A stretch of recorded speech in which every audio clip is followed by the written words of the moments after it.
You thought the audio was messed up. It's not. Hey, what's up, Scott Balkan here with Imagination Creation Films, and today it is Friday. It is the 2nd of February 2024, Groundhog Day. We don't have a groundhog. We have horrible little ground things that are like mean that dig through our yard. They're like groundhogs, but they're not. And so yeah, we are live. We are live. Oh, Brandon. Oh, he already hit that like button, isn't that? That's so sweet. Dude, I don't know why you're so mad about it, Mr. Dempsey. I mean, it's a compliment, really. It really is. It is, Sully, hello, how are you? It is a beautiful day in the neighborhood, a beautiful day for neighbors and puppy, right there. Here's puppy. We're doing well today. We're doing fantastic. And by we, it's the royal we. Oh, good, I'm live. That's not super helpful. And we're back. All right, Radio 24.98, and you're listening to Scott Balkan on the drive home, the afternoon drive home, or for those of you across the pond, your evening soothing, relaxing radio station. Next up, we will listen to music from the hearts of space. All right, so yeah, we're doing good. It's Friday. It's spectacular. We've got so much going on. Like it's overwhelming, but audio is right on point. Yeah, so we've fixed it. We're not happy. We are gonna talk in third person. Yeah, I fixed it. It was it's weird. It ends up being the Windows PC did not have enough horsepower, even though it was a 4-core hyper-threaded, plenty of RAM machine. It just didn't have enough, and whenever it would glitch, once it would hit 50% CPU, which on a hyper-threaded machine is basically 100%, it would go glitchy and never recover. So yeah, we are on, go figure, a Mac.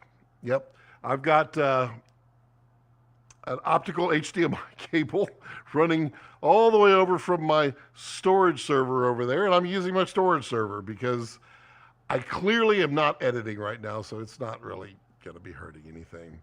So there's all the good things. We got Sully and we got Ollie. The audio is on point. Yep.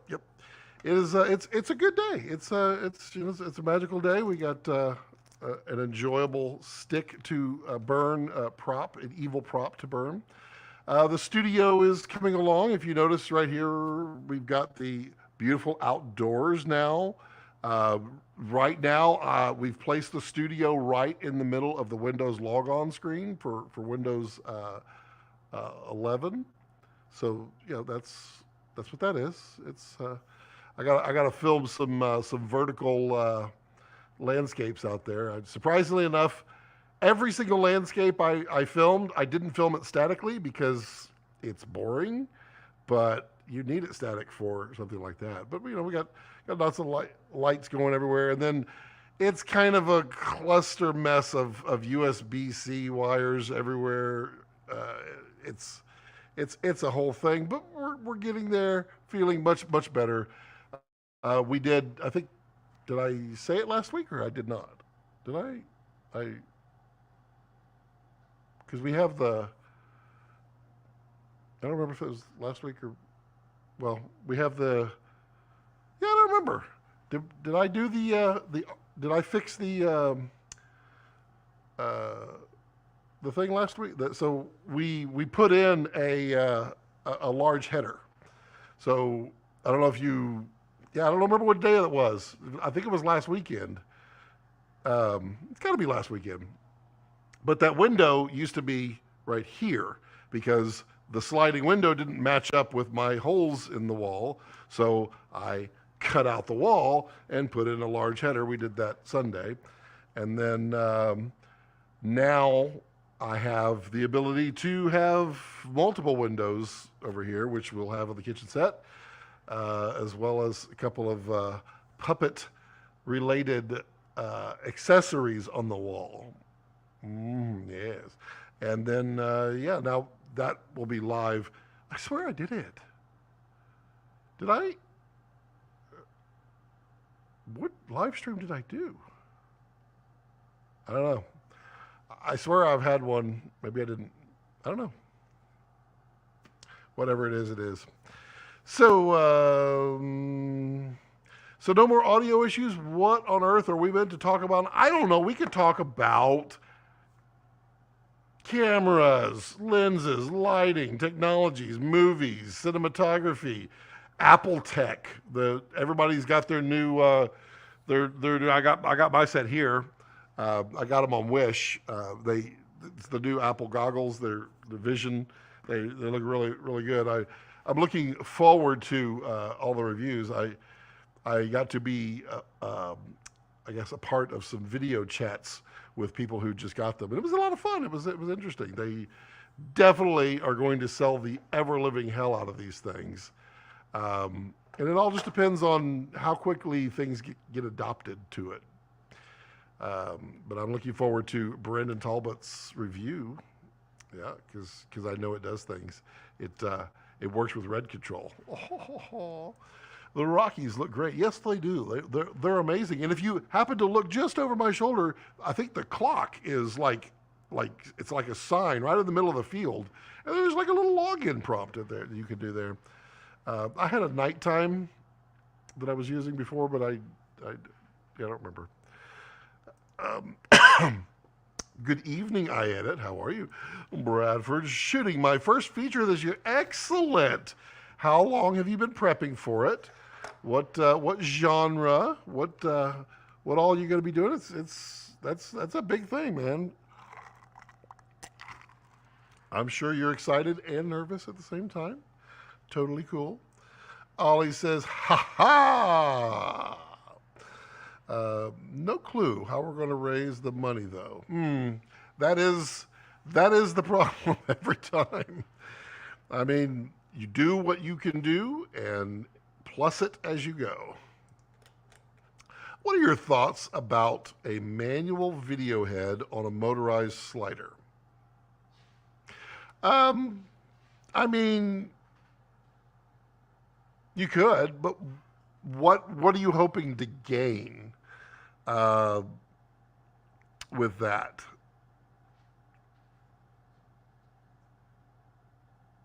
The only reason I can think of to do that, this would be literally my backwoods engineering, is if I didn't have a pan and tilt, I would put the manual head on the slider, and I would extend out the pole, the tripod head handle, like out quite a bit and tie it off, so that as it goes down the thing, it would rotate. No, it wouldn't work. That wouldn't work. I'd have to do it differently. It'd have to be tied off to the front, and then you could, as you went down the thing, it would parallax. But I don't know what would be the reason to want to do that. I mean, it could work. The only problem is humans. We are inherently we're jittery, and thank God for fluid heads and weight on sliders and such. It kind of helps level it out, but you could run into situations where you're jittering and it's not, but probably would work just fine. My whole life. Script was optioned 3 times, but we didn't renew it. Oopsies. So we kept to make. Nice.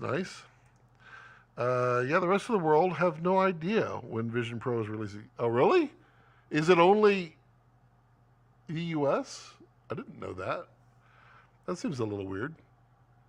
I mean, everything that I see, it's pretty daggum fantastic. It is pricey. It is kind of, it's funny. I was just laughing with a friend about it, that everybody's like, oh my God, it's $3,500. I could never spend $3,500 on a watch or a phone or a $4,000 laptop. I mean, we're already doing it. I mean, it's basically a Mac Mini strapped to your head. But I really think version 1 is going to be very popular. Version 2, if it's half the price, is going to be extremely popular. And then when I was telling Buddy that, you know, in 5-10 years, they could get rid of all the windows on planes. Everybody gets their own vision. And then you can look around, you get your own private little viewing window that you can see just with whatever camera they want to put on top of the airplane. So you can actually look out. And then they won't have windows. And Alaska Airlines could not have to worry about, you know, just random doors opening up. Real-time sci-fi thriller. Interesting. Real-time. So the whole movie, the whole feature takes place over the length of the movie, an hour and a half in real time. That's interesting. Happy Friday, Justin says. Happy Friday, Justin. Single location. Well, that's good because in real time, you have a lot of moves there. Already have the Manfrotto pan and tilt. Got it. Okay. Have my DP and editor. Very good. Very good. Agree. Manual head would likely cause jitter because you're fighting the motor to an extent. Yeah, you would want to practice that quite a bit.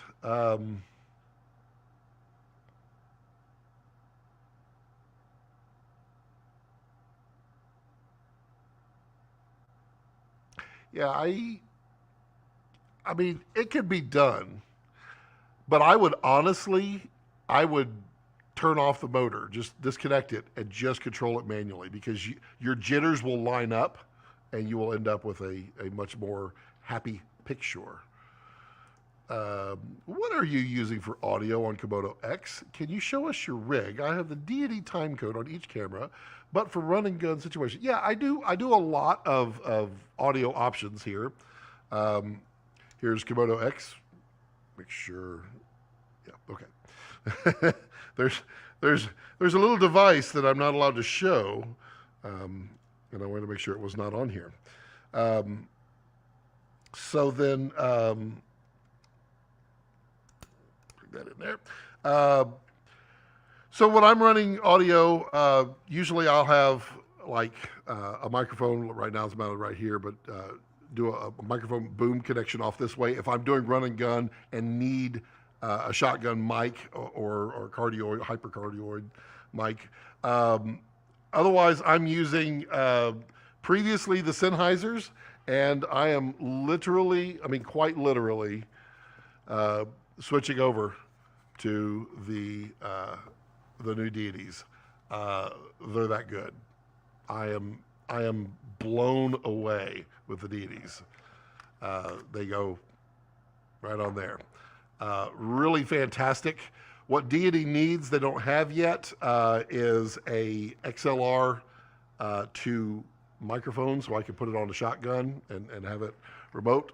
But for now, pretty good. On the Komodo X, that's what I run. It goes straight in because the Komodo X's audio is so good. I'm very, very pleased with it. On Komodo, I would go into the H6. I would mount it down below and go back in and pump up the, use the preamps on the H6 and then pump up the output so that there was absolutely no gain on the Komodo. Bradford says, we can shoot totally cheap, but would like to raise $500 to get a one-name actor. Have you pitched to the one-name actor? Because there are a lot of actors out there. If your project is good, they'll just work for scale. They'll work really, really affordably. I mean, try it. You can get somebody attached. It's a lot easier to go and raise the funds. Correct. What's up, Buttercup? What's up, Ari? How are you, buddy?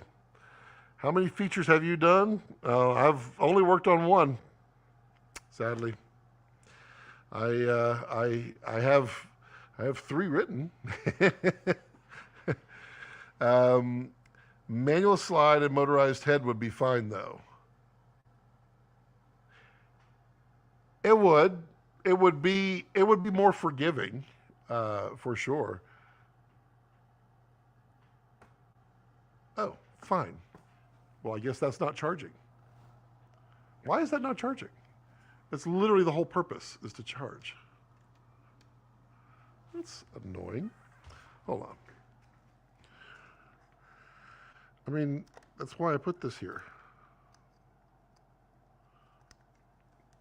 Sorry, I was excited because I've brought back another camera, and apparently I have failed at it miserably.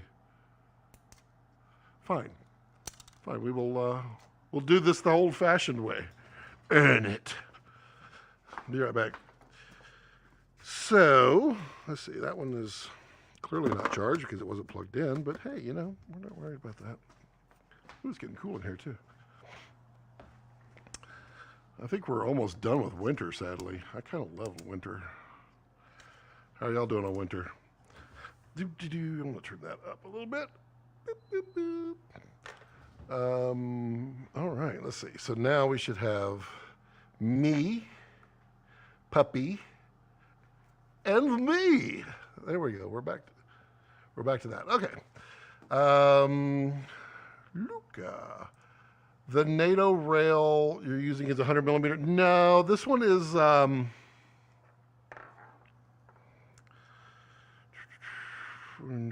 3. So I would say it's 75 millimeters. Is the one I'm using, and I don't always use that. Depends when I'm using the Portkeys monitor, which is fantastic, by the way, the 7-inch. Review will be coming eventually. There's a total new operating system that they're running, they're working on, that they're finishing up, and the review will be much better with that. Sometimes I'm running the DSMC3 Touch, which at that point I'm not using the NATO rail, but that's what I use on there. I have in the past run the longer 100 millimeter NATO rail and then put the boom mic off to the side.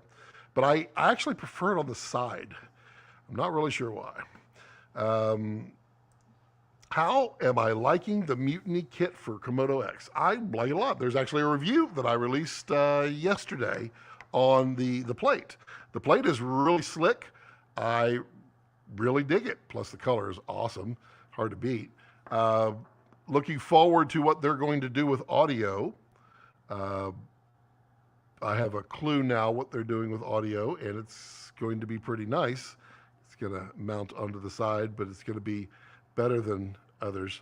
But I routinely run it here, bounce out, so I get the extra ports. It's pretty nice. Only thing I wish is that I had more power options, but it's fine.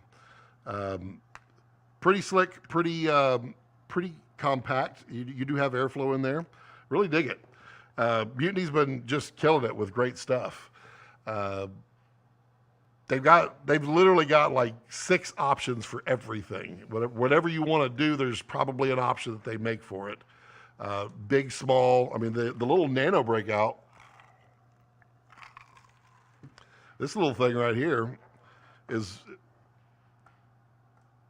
There we go. This little thing right here. Hey, look at that! I can show you all cool stuff. It's tiny, and it's a full breakout with 9-pin. So now you can see the air gap in between there. Really nice. You can get your finger in there to the power switch and the record button down here. You got the little clicky button for record. Works really nice. Really like it. It's definitely worth the money, in my opinion. There we go. Sully, Theos, yes, the Theos is really good. It's really good. The only weak spot on the Theos that I found is the lav. It's a good lav. It sounds really good. You will be hearing it soon, not today, as I switch over after I've made my, I guess you know the results of my review. The lav is a little light, a little less bass in it than my Sennheiser here, and it has a lower threshold of sound pressure level that it can handle. I believe I was told 110 decibels. Let me look. Let me see what it is, because I have made the I have made the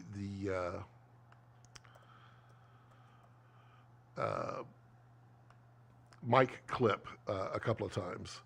110 is what it is, and I don't know what the Sennheisers is. I think they're about 120, which is actually pretty high for audio. You would not, or for a live, it's not something you would typically see a high SPL. But if y'all know me, I'm loud. I'm very loud, so it is very easy to well, it wasn't very easy, but at times I clipped the microphone, and I know I'm clipping the microphone because the audio level's 32-bit float. If you record internally, it's 32-bit float, so you ain't clipping. Honestly, it's really good. And for those of you who are overseas, y'all get the 32-bit float simultaneously while you are transmitting. Here in America, we do not. We get 24-bit, which is totally fine. I work with 24-bit audio all day long, so it's not a problem for me. But they are very strong. Review coming soon. Next week's reviews will be the Ranger lenses are Monday. It's basically done. I mean, literally basically done. I've got, I think I've got some titles to put in there, and then it goes out for the channel members.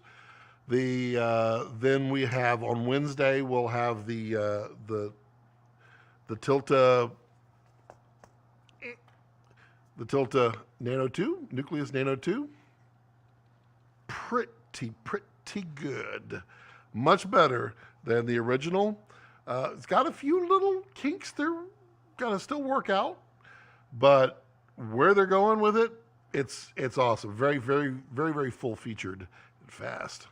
Okay, Lucas says, so how do you enter with the mic into the Komodo X? Do you need a DSMC3 red pen to dual? Oh yeah, so I have multiple breakouts that I use.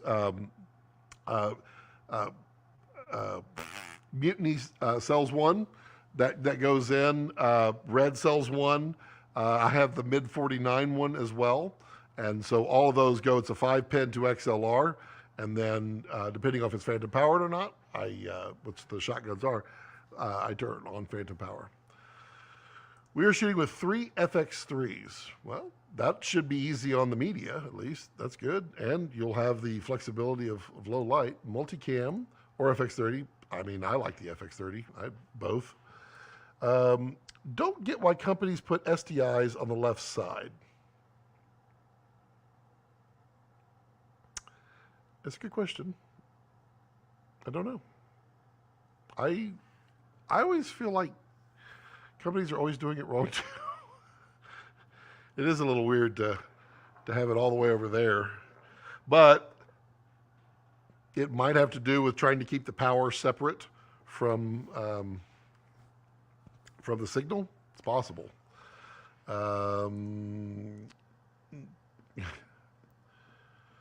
Crusty pork, I like it. Yeah, I saw your vid yesterday on the Mutiny stuff, and they have so many options. You know, if that side plate works with the outrigger. It does. It's a little, it can get a little confining if you're not careful. It's not on here, but if you, well, how do I try to figure out how to put this on to demonstrate? Like, it's not ideal because I have that bracket there, but it goes on right like here. So depending on the angle that you put your handle, how much grip you can get on it. That's not right. Let's see, right there. I know when I put my hand around it, my fingers will touch the plate, but I have a sure grip on the handle. And if you have your handle ever so slightly forward, like this, I like mine back, but if you have it ever so slightly forward, you have full grip on it. So it works fine with that. That is the only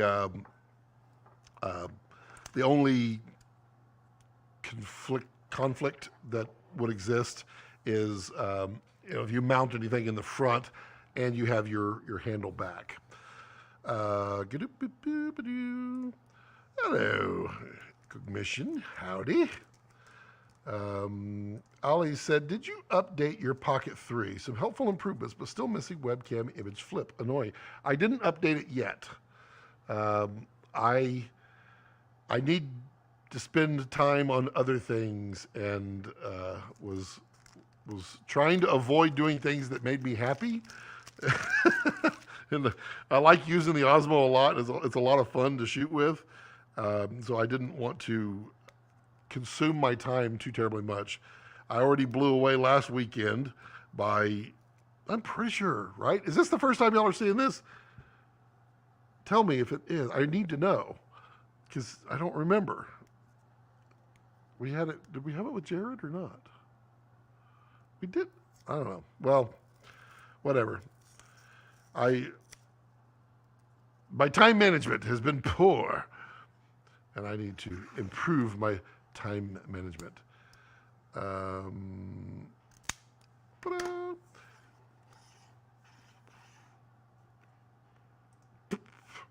Kippertie RF to EF. Do we have autofocus support? Or is it just lens metadata passing through? I'm pretty sure that's full autofocus support. The EF, you would need it to pass through.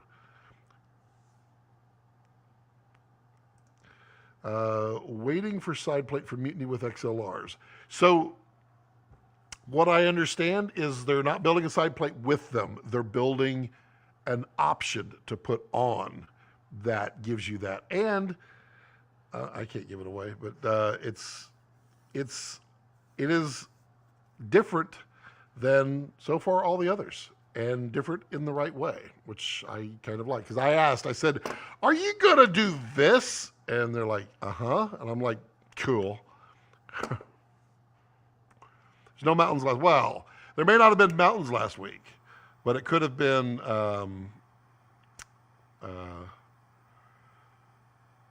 no, it was okay, so it no, it wasn't. It was I don't know. I don't know now.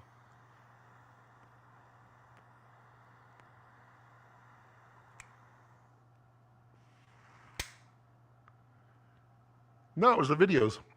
So it was not on the live stream. It was on the videos. I shot 3 videos at the beginning of the week, and those all had it. Which, go ahead and make fun of me. It was kind of awesome. I had totally forgotten that I had been playing a landscapes video in the back. And it transitions into other landscapes. So just, in the middle of my videos, you're just going to see some random scenes just pop up back there. Yeah. That's why it was all blurring together, because I knew there's 3 videos you guys have seen, but you haven't seen them all. You probably, I think the first one actually would be,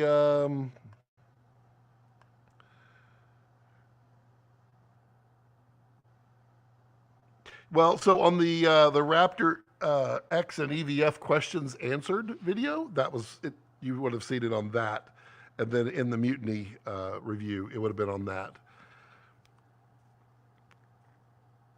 Scott, just as you're ready to snag V-RAPTOR Super 35, they drop X. Time to get back to the drawing board. Oh, I know. The conversations I've had with the wife have been rather interesting. We have a plan. We'll see how the plan goes.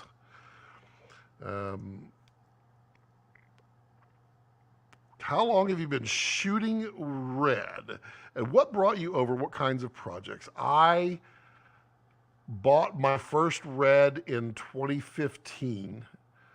It was March of 2015. The seas were angry that day, my friends. But it was calm blue sailing all the way.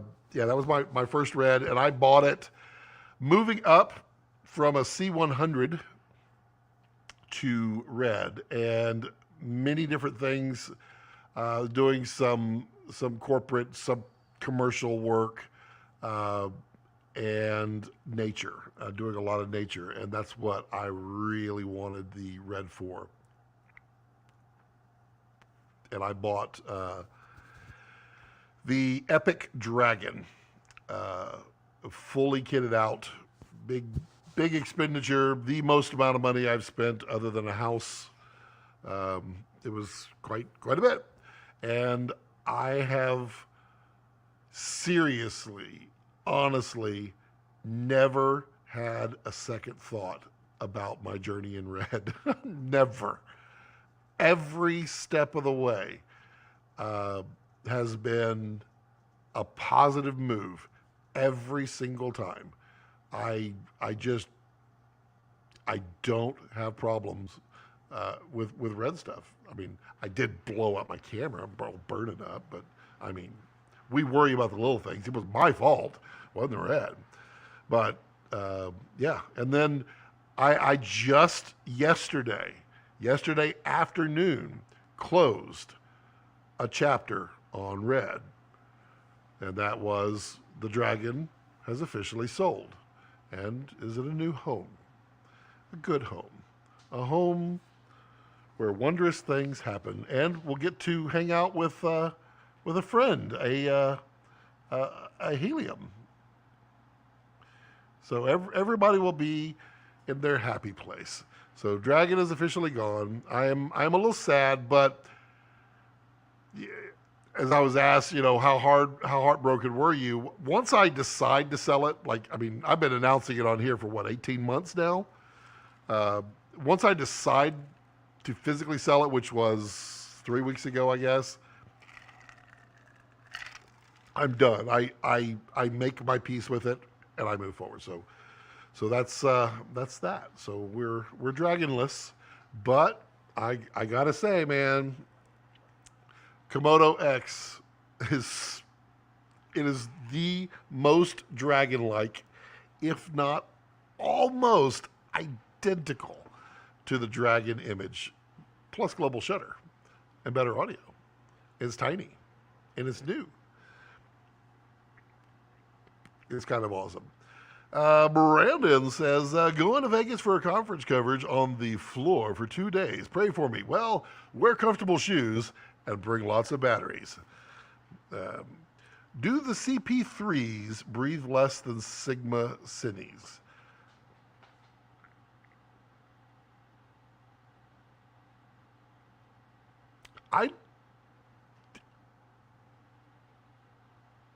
I don't recall either of those breathing very much.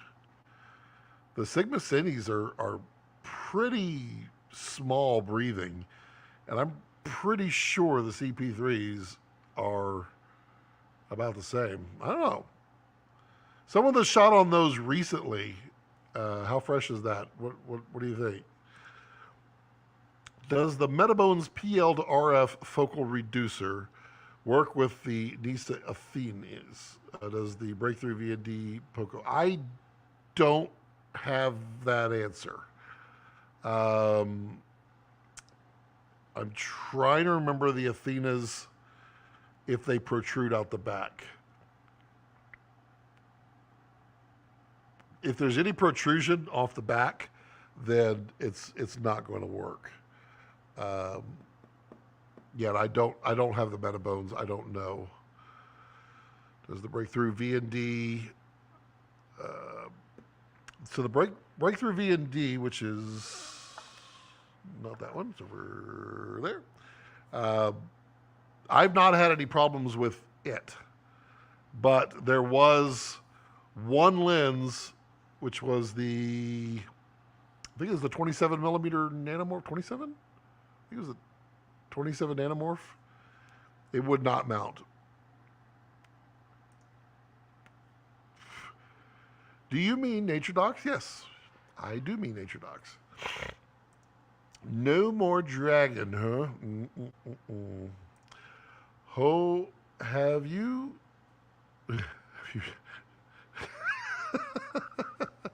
I mean, I'll be honest, when I did get it at first, I did go and have a sit with it and learn the menus. I mean, It's either that or the phone, and I figure, yes, I owned the FX30 and reviewed it a while back. It's a great camera. It's a really good camera. It pairs nicely. Dragon is finally gone. Yes, it is indeed. Have you shot with the Surrey City? Which ones? I have the Nightwalkers over here.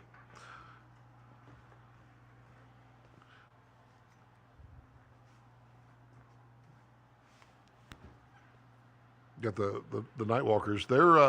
They're nice. They're not.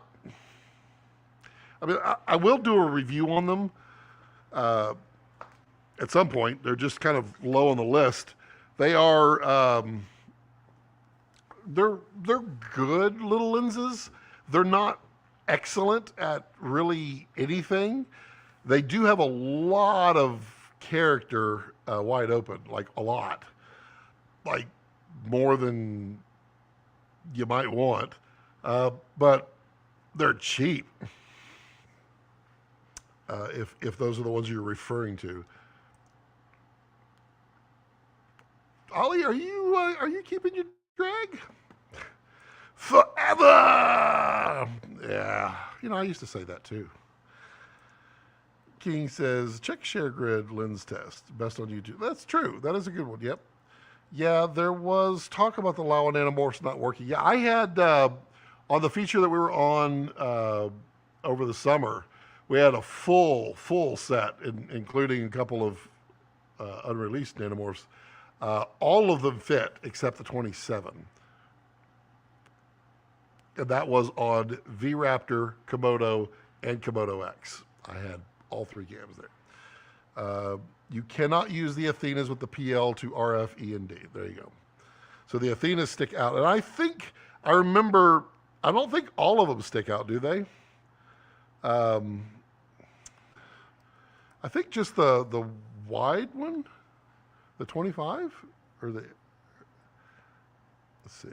No, the 35 definitely has the.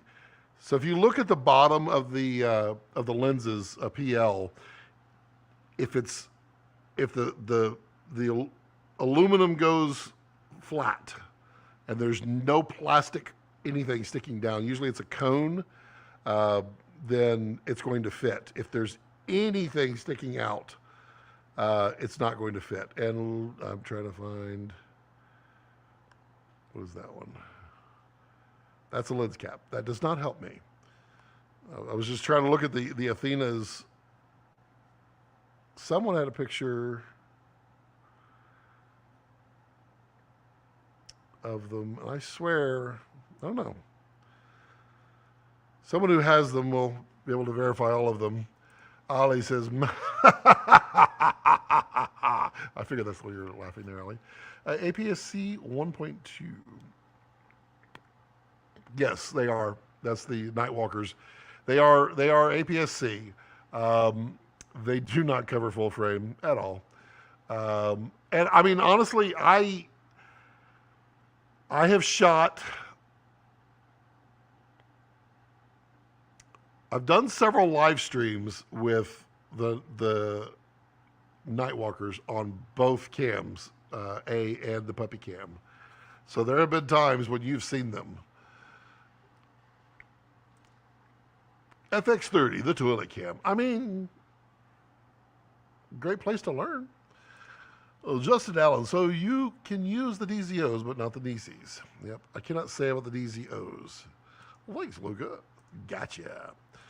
What do you think about the Laowa Rangers, both for a first pair of PLs for the new Komodo X owner? Cognition, that is a delightfully topical, timely question. And the answer is, on Monday, my full review will be released. I really like the Rangers. I really, really like them. I think they are, for $3,000 a pop, they're an exceptional value. The original which we've talked about on here quite a bit, was very flat. It was very low contrast. It was very boring to me. Uh, it did not toot my horn. Uh, the Rangers, less flat, more contrasty, very sharp, surprisingly low CA. Surprisingly low CA. And an incredible coverage, all the way up to 180 millimeters. That's kind of impressive. But the rest of it, you got to watch my video.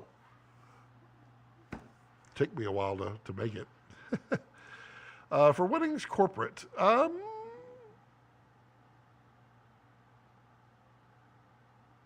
don't know about weddings. I am the worst judge of weddings because I only destroy weddings. That's all I ever do. Not really, but just it's my luck. Does not ever work with weddings. Corporate stuff, yeah, I'd be totally fine for corporate. I mean, they're plenty fast, and even at T29 wide open, they're nicely sharp.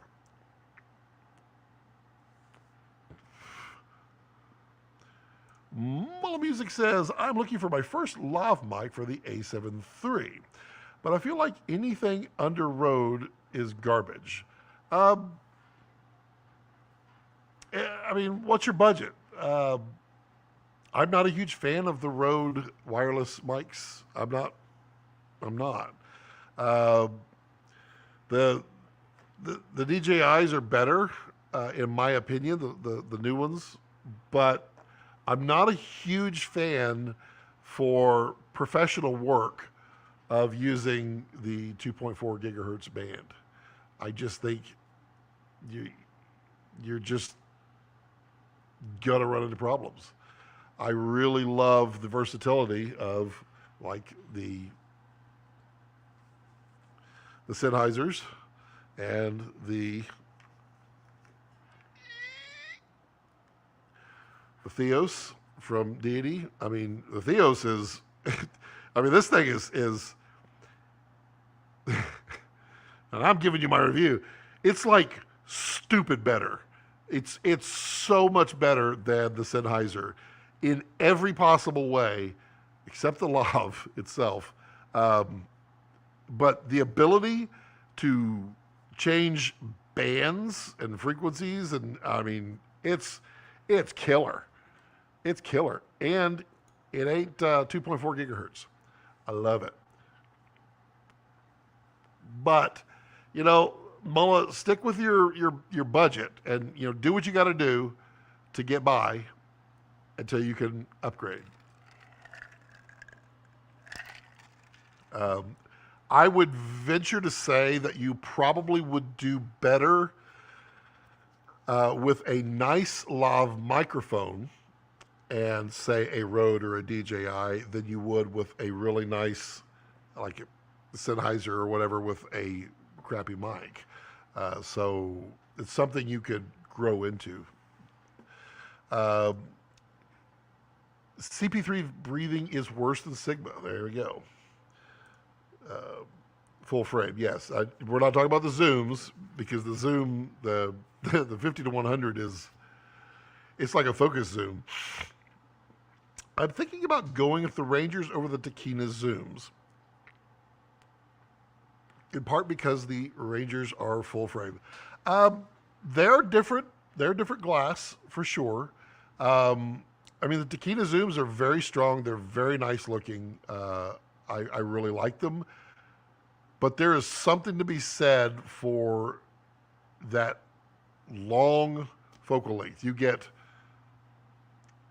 28 to 75 and 75 to 180 in two lenses for like, was it $5,600 if you buy the set? And they work on EF or PL. I mean, that's a win-win-win. They work really well. They have adjustable back focus in the back. They are built nicely. They feel good. They're somewhat long, but they're not like big in diameter. They're only at 80 millimeter outside diameter. So they're not really that big.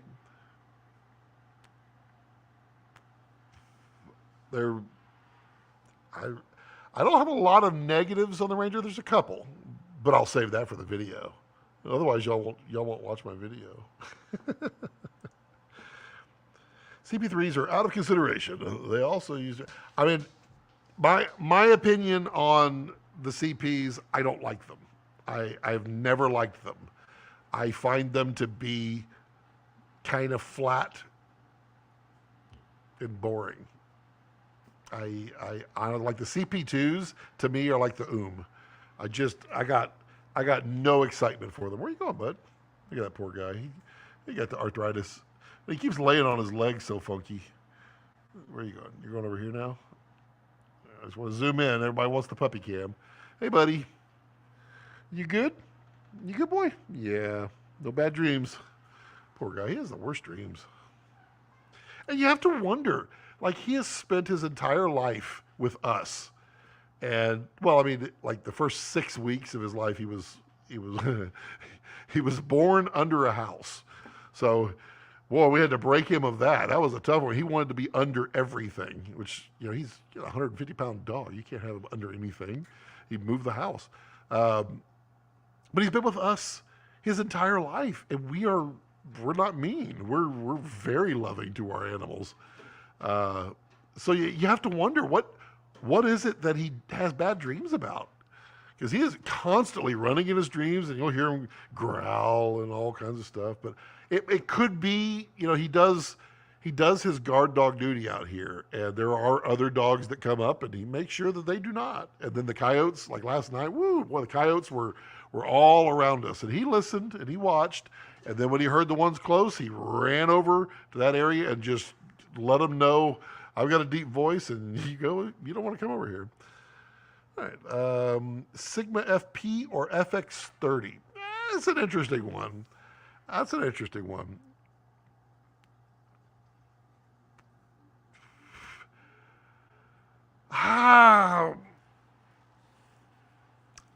Bradford, that's a tough one. Because they're two, like I'm 18, 16, maybe 15, sir. They're two kind of different cameras. You can get some surprisingly strong and different images out of the FP.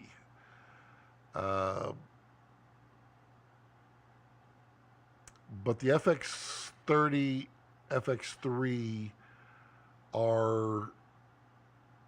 they're tried and true and very, very, very flexible.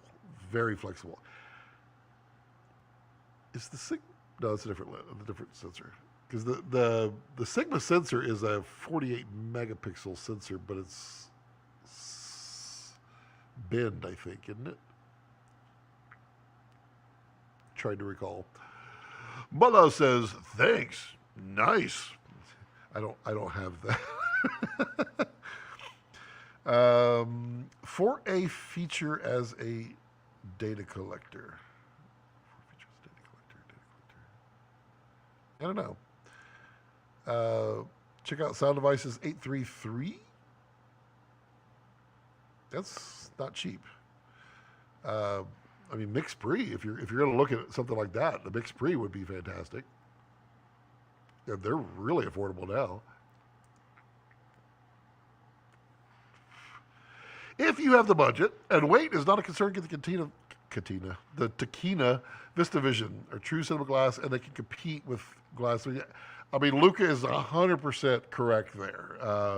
The Tokina VistaVision lenses, they punch way above their pay grade, like astronomical.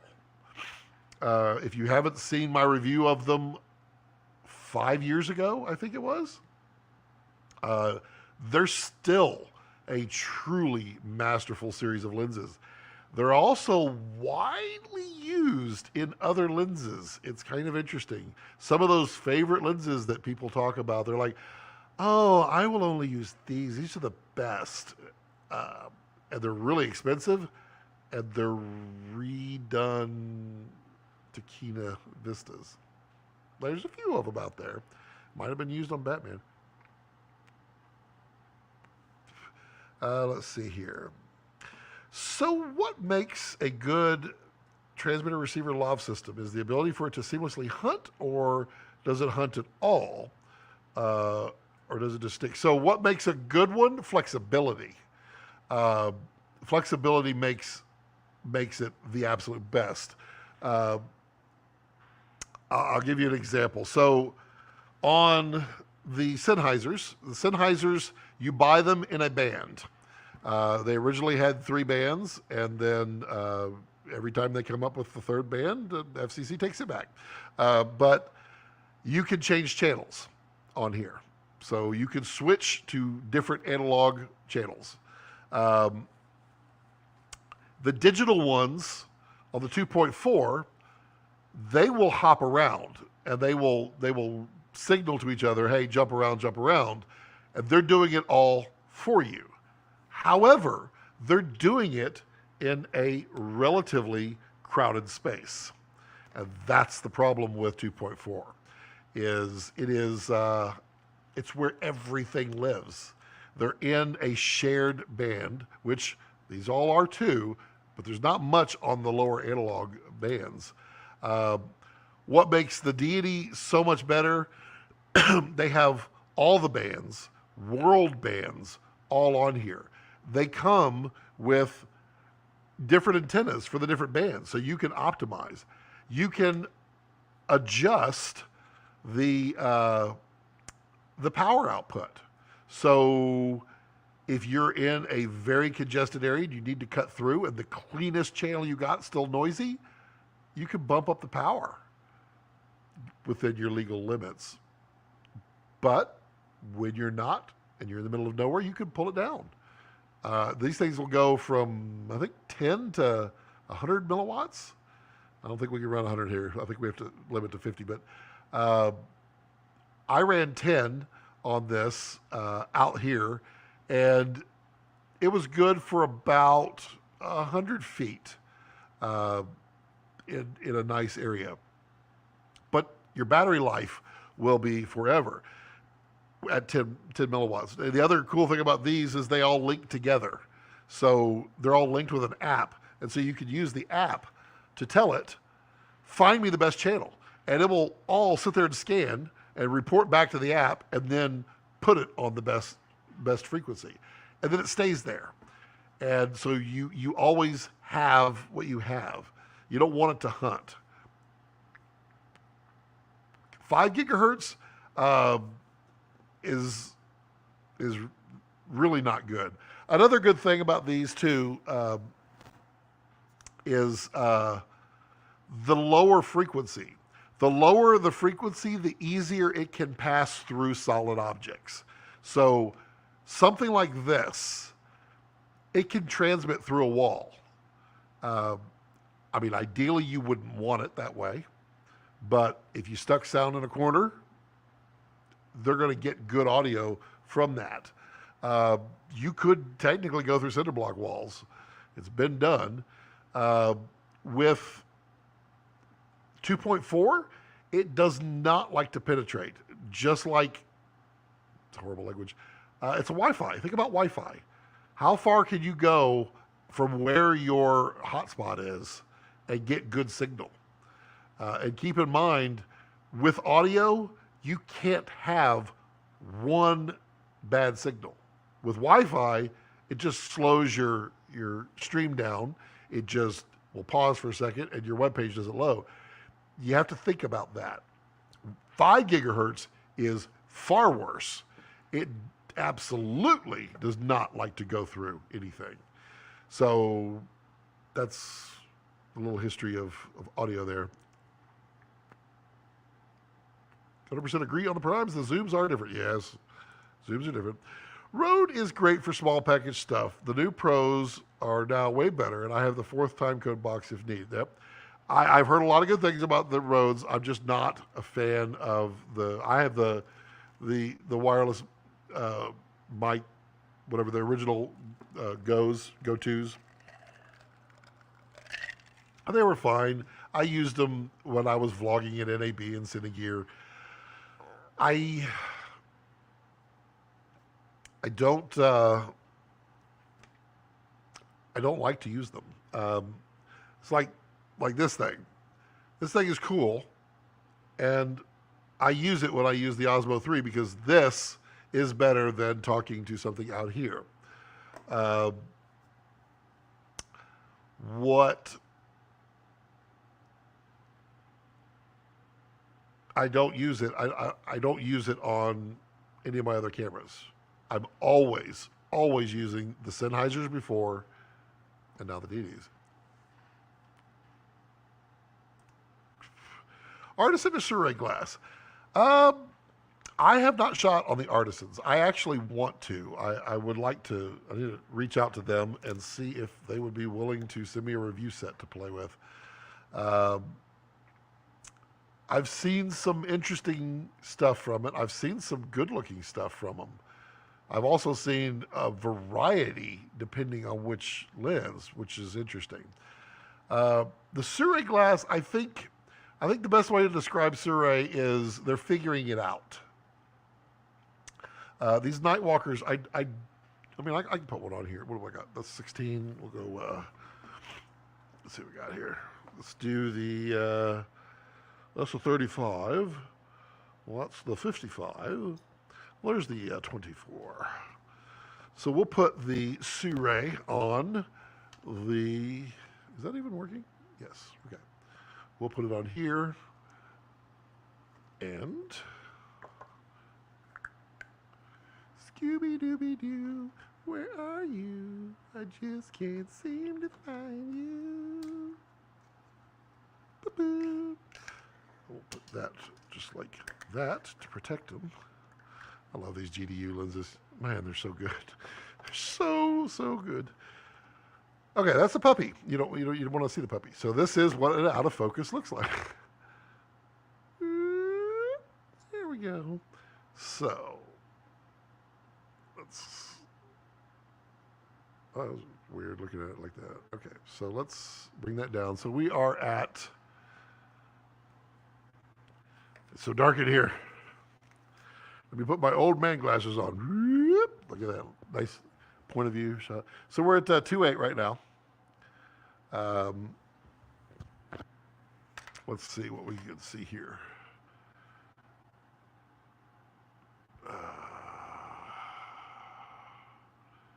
Come on in, come on in. Okay, so that's about close focus right there for the 25. So you can see there, let's open this up. So you can see between like 1.5 and 1.2. So there's 1.5 and 1.2. You can see it really kind of, it goes a little wonky. I would not shoot them at 1.2 unless I was really, really desiring some funky looks. Let me grab the 55. And I hope this is informational enough for you. I hope I'm answering questions that you're asking and not just fiddle farting around. I mean, if you wish to see something specific, let me know. I'll see if I can accommodate. That is one of the things that we do here on the live stream. We're not a structured live stream. We just kind of go by the seat of our pants. Sometimes we don't even wear pants. It's, it's kind of a magical thing. We'll go back to completely out of focus. Whoop, whoop. There we go. So, what can we do with the drunken scene? Oh, let's go back to the, take that out, take that out. Let's see what our close focus is here. Okay, so we're definitely our close focus. Oddly, visually, it's the same. Now that's wide open. Again, you kind of see just that little bit right there really changes a lot. And then at like T4, where are we at? It's 2.8, 2.8. Right, 2.8. They look relatively nice. They have a little fall off to them. You see my cuticles? They're horrible, horrible story of my life. But there you go. All right. If you have any specific questions, let me know. More than happy. Always am. Do the Tokinas capture metadata? No, they do not. Yeah, the Rangers are box tickers. They are. Let's see here. Look at the bokeh on the Rangers versus the Tokina zooms. Now, it's all personal choice, but there is a difference. There is. And I show the bokeh. There's some consistency in the Ranger bokeh. The Tokinas, well, the 50 to 135 and the 25 to 75 are closer matched than the 11 to 20. 11 to 20 is an outlier. On the Rangers, for the most part, they are quite nice for the bokeh. I do point out some interesting things, but they get a little oblong, a little eggy, a little football-y. One thing to note about the Rode Wireless Pros, when I'm by myself without an audio tech, I've had really good success using them with a 32-bit refloat internal recording. Time code to KX is boop. Yeah, I mean, that is the advantage of that. 32-bit float, I mean, I still will tell everybody, learn how to set a level, and you'll never need 32-bit float. It's that simple. If your actor is too wild, learn to set a level. I mean, that's how you save your rear end. Set a level. Same. It is an insurance policy, though. Tyler says, I hate the CP3s. I'm kind of there with you. They're not as bad as the CP2s. I really don't like the CP2s. Scott, do you know what the new Zeiss lens is that they keep teasing us in the last 2 days? I don't have any direct knowledge. I have a suspicion that they are going to be mirrorless, affordable versions. That is my guess, based upon the shape of them. The question is, what are they going to model? Like the Cook SP3s, they're trying to do their Pancros, and they're trying to, make them affordable. So what are they doing with it? I was literally having this conversation last night. I don't think they would try to model the CP3s because the CP3s are relatively affordable. Would they try to do like the Master Primes? Maybe. The Otis? I don't know, maybe. Animals carry early onset trauma very stubbornly. Yeah, I don't know. It's weird with him. Samuel says, hi, can you help out to choose a good ND set? Absolutely. Are you looking for in front of camera or are you looking for drop-in? And then secondarily, what camera? Let's see here. Thanks for the gigahertz info. Very helpful. Hi, Scott. Did I miss any new DSMC3 monitor talk? I know Jared said it will be a while, but alas, I must ask. Yes, you did. He was on the live stream on Friday, and I recapped the all the information on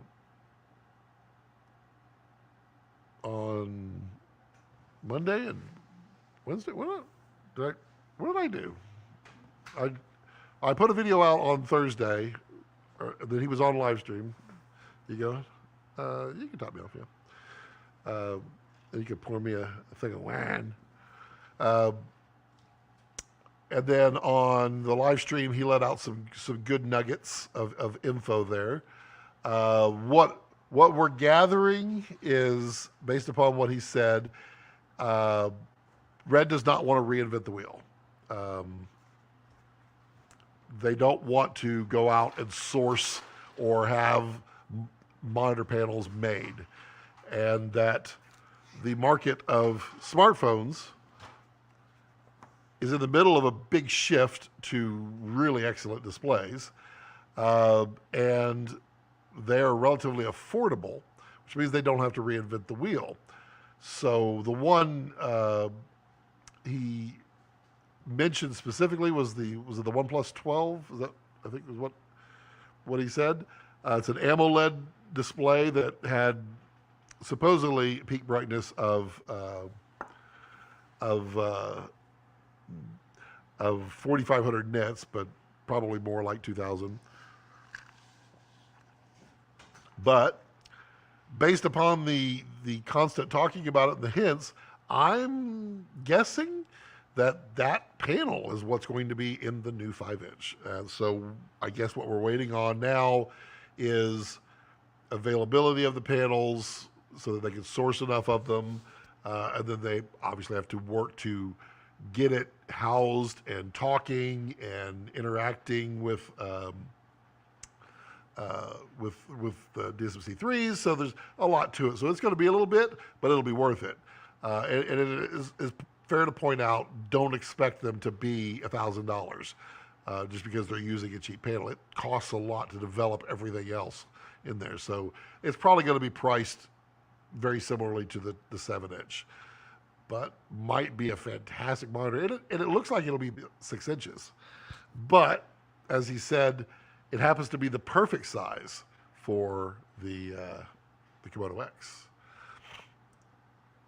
Is GDU responding to orders even though the dude himself is AWOL?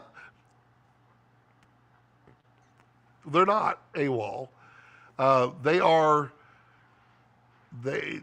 mean, GDU is the side job of the 37 side jobs that these people have. It's Matt and Jared. So what I understand is they're expanding and then selling.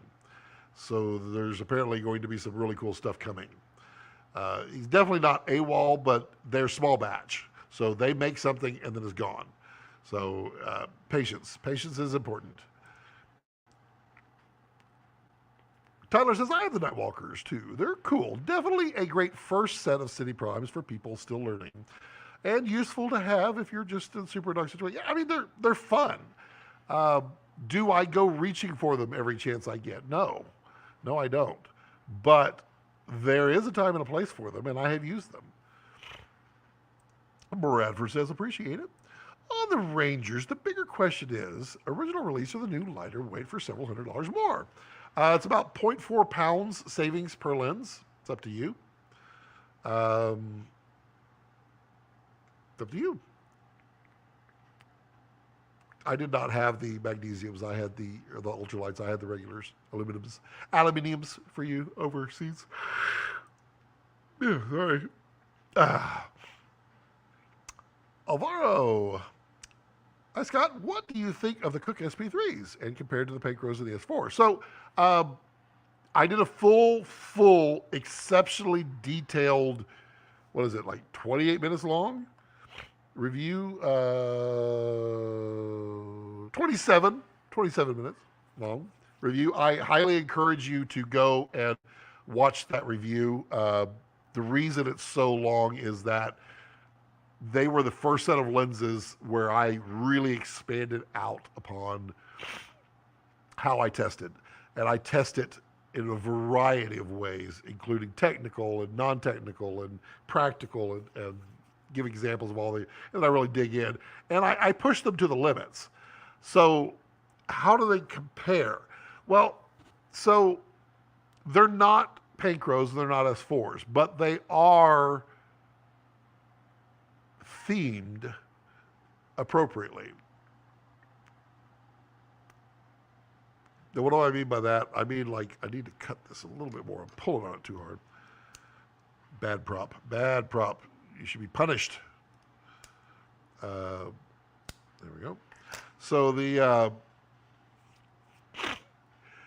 Cookes have that 3D look that the Cooke look that people talk about. What it really is it's nice and sharp in the middle and it kind of falls off slightly out of focus on the edges, but not like bad lens out of focus. It's a little bit of math to it.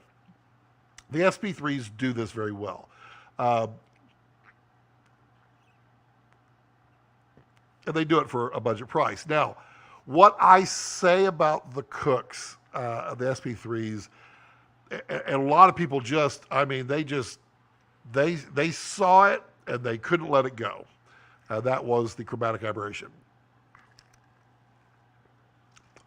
They have CA, and you can make it go crazy out of control. You can also keep it exceptionally tame. I demonstrated it in a wide way, and people did not like it. They're literally bashing the lenses for the CA. And I think that's misguided. I did not realize people were going to react that way to the review. I wouldn't have changed the review or my opinion of it, but what I would have done is explained the position. And that is, I believe that the SP3s are designed best as a T2.9 lens, and that they gave you the T2.4. It's a kind of like a freebie. And between the 2.9 and the 2.4, they go wild. They do some nice things. I totally dug it a lot. I loved the 32 millimeter and the 100 millimeter. I just think those lenses were fantastic. I loved it. I don't know why everybody gets so bent out of shape with the CA at wide open on them, because how often are you shooting wide open? We really aren't that often. We're shooting at T4, T5, 4-5 split. We're in there in the perfect zone, and they're wonderful for that. That's my opinion. I would encourage you to go watch that whole review. I love the view. Yes, I do. But I really did a lot of detail in that review for that. And all of my lens reviews from that point forward have this level of data, which is, I hope, useful to everybody. And so watch it. Keep in mind what I just said, which was, if it bothers you wide open, look at it at 2.9, because you're probably not going to shoot it wide open. I would shoot it wide open. Absolutely. And if I got some CA in there, I'd just remove it in post. It's not a big deal. I thought the 32 wide open was gorgeous. The bokeh that it got, I loved it. But watch it, see for yourself, and make your own opinion. Samuel says, I was expecting more of the Athena Medicis. What do you think?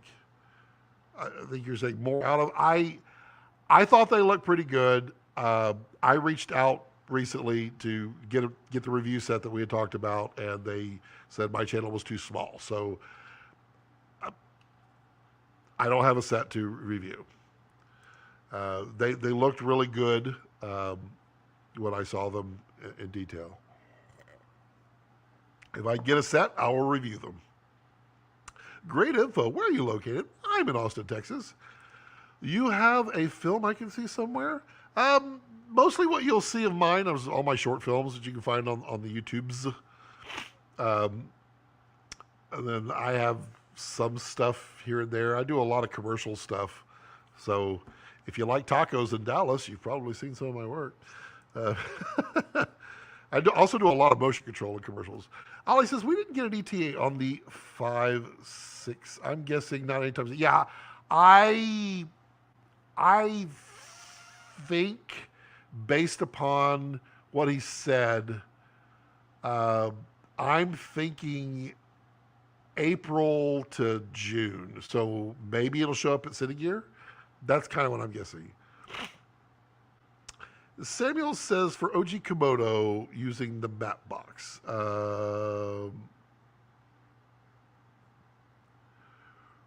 What? Oh, sorry. I was trying to remember what. Yeah, and the delay always sucks. We should have a golden rule in YouTube, especially for lives. We have to put the reference when I ask a secondary question, which I do because I really want to get you the right answer. We should always put in there per this. This is this like the second part. Okay, so for Komodo with a map box. Okay, so Komodo has fairly good IR filtration in there. There's some pollution you can get, but it's not much. But I would still probably go towards an IR set. My two favorites are the Firecrests from 4x High Tech, IRNDs. They are fantastic. I own a set. They're used all the time. And then Breakthrough Photography also makes a set. I think you have to reach out to them to buy the set because I don't think it's on their website. I think it's custom for them, and they're about the same price as the Firecrests. The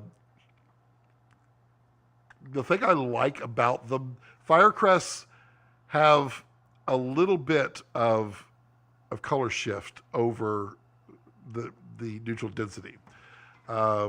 It's slight as it goes, but it's not bad.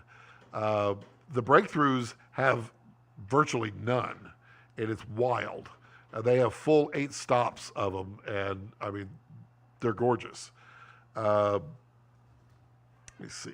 I think.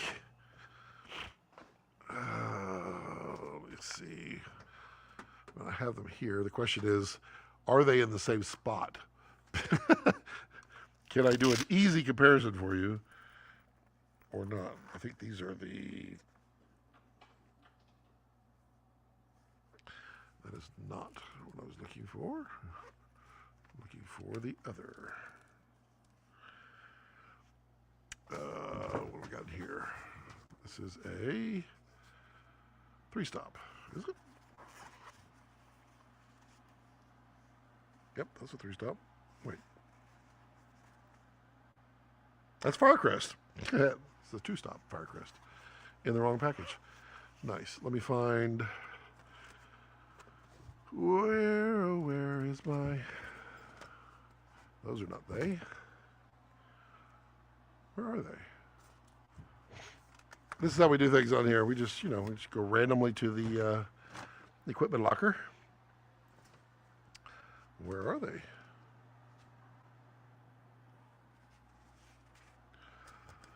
I am.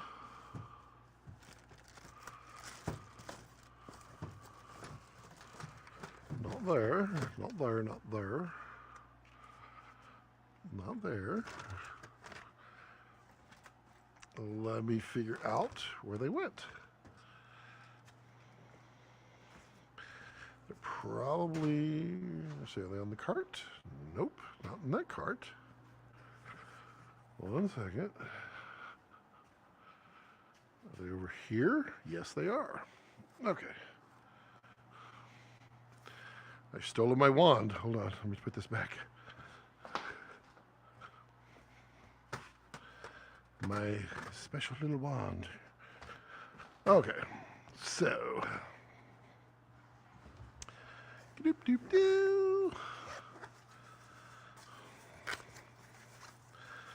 Let's see, 1, 2. Wrong way. 1, 2. That's a 3-stop, isn't it? That's 2. Okay. So we have a 2-stop and a 2-stop.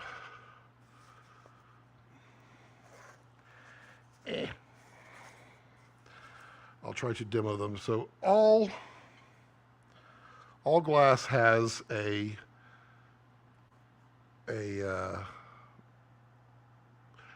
color shift to them. So this is the front. This is the part you would see. This is the Firecrest, and this is the Breakthrough. I'm gonna switch over to here. We need something with color. That'd be super helpful, wouldn't it? Let's just, we're going to open this up. All right, so we got boom and boom.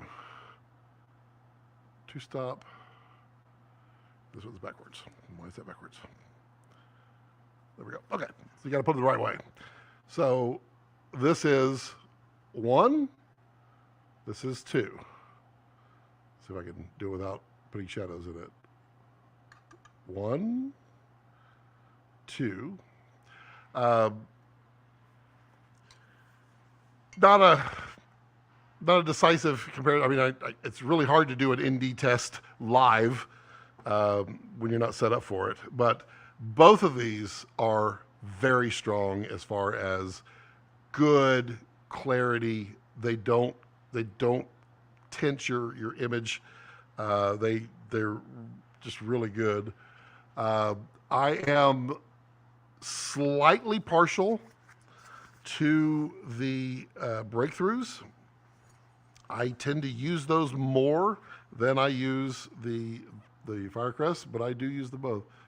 So this is that's a 6 stop. So again, don't look at the front because you have to put different coatings on there. The back, well, seeing through it, which you can't because it's a 6 stop. It has a gold look to the front, but not through the lens.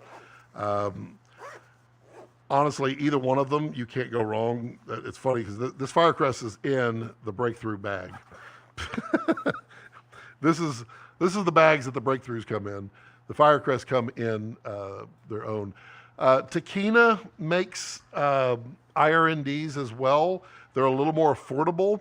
I'm not a huge fan of them. I think they're fine, but I feel like there's a green tint that happens with them. And it's throughout the entire range. So hopefully that helps. They're pricey, but buy once, cry once is the way I say it. Yeah, there were a bunch of nuggets in last week's stream, if you read between the lines. Yes, indeed. Hey, Camille from the Netherlands, how are you? Carlos, hello, Carlos. Carlos was on the live stream last week. CA, is the issue for me is that if the lenses were made to be shot stop down, then don't do the marketing thing and tell us that they're useful to faster routine. It's true. I mean, I don't know. Their marketing was a little weird. I honestly think they should have said, and I literally told that to the Cook rep. I said, you should have just called these T29 lenses, but we give you the T24 for crazy. And I think it would have played really well. People would be like, what? They're T24 lenses, right? Yeah, they are, but we made them for T29.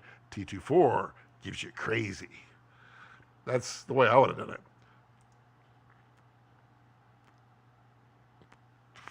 What do you think of the Firecrest Slimline versus the 4mm thick? They're fine. The main thing that they're doing with the Slimline is to be able to stack more filters in a single area. I personally like 4mm glass for my cinema. I just do. 2mm was always the standard for photographic and 4mm for cinema.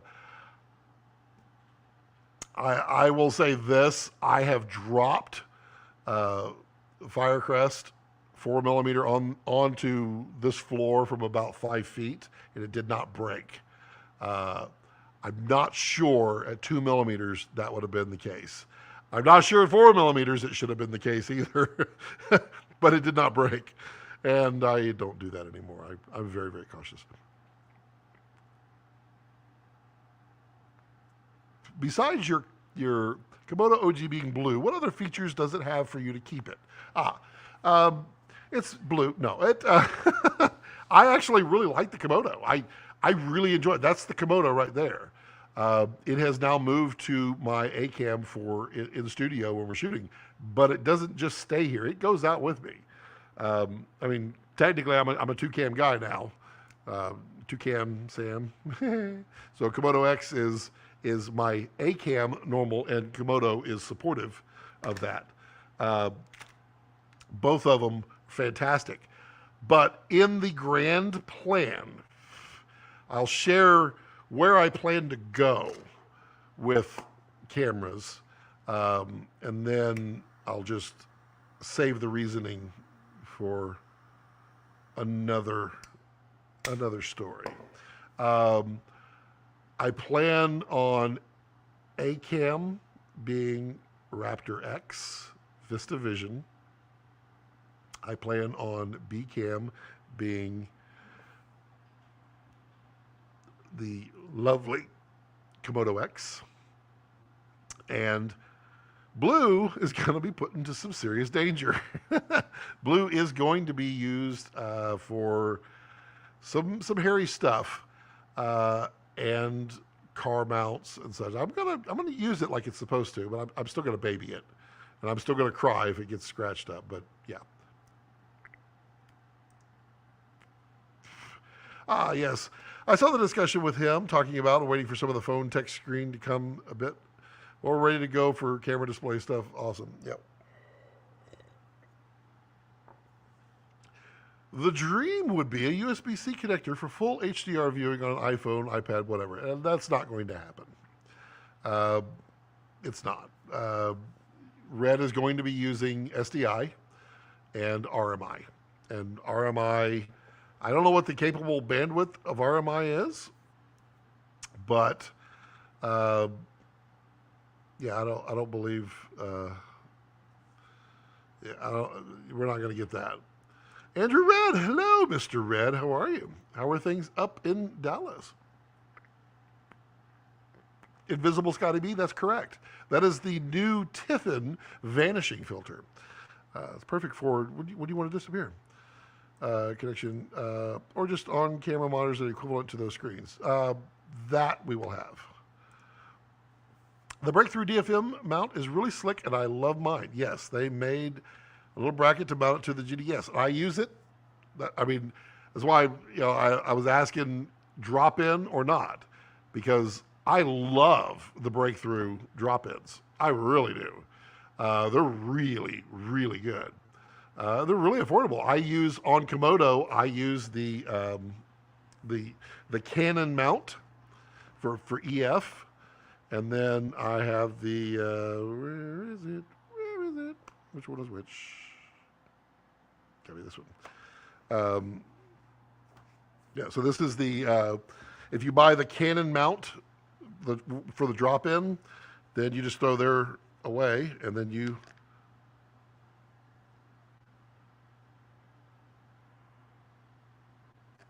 No. That's the Canon. I always carry the Canon because I bought it. I might as well. You have to buy the mount, and it comes with either the ND, which is garbage. Don't buy the ND, or the polarizer. So this is the breakthrough drop-in for the Canon, and it's great. It has no color shift. It is absolutely amazing. And then the Cinema DFM is right here. Cinema DFM is the PL mount version, and then I have the various. This is the polarizer here, and so it's a much more solid.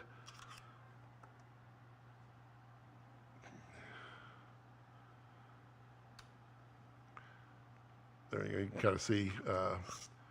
It's a much more solid. I love the thunk, and this is cool. This is their nighttime filter. It really kind of knocks out a lot of the sodium vapor and such. And then there's your clear, and then the polarizer or the ND is over there. I mean they do a really good job with the Cinema DFM for if you're doing PL. I mean it's exceptional. And it literally lives on whatever camera I have PLs on. Magnus, hey Magnus, hello from Sweden. Hello. Do the slimline indies create a Newton effect? I don't No, I don't think so. I don't think I've heard that. Komodo's still a little smaller, so it's great for rigging onto stuff. It is. It's a nice. It does really good stuff. The biggest negative to me on Komodo is just that it's 15 stops of dynamic range. That's not that big of a negative in the reality. It does really well. I mean, look at the outside. I mean, the Rocky Mountains look amazing right there with the login screen. I do like the 16.5 stops on the the Komodo X though.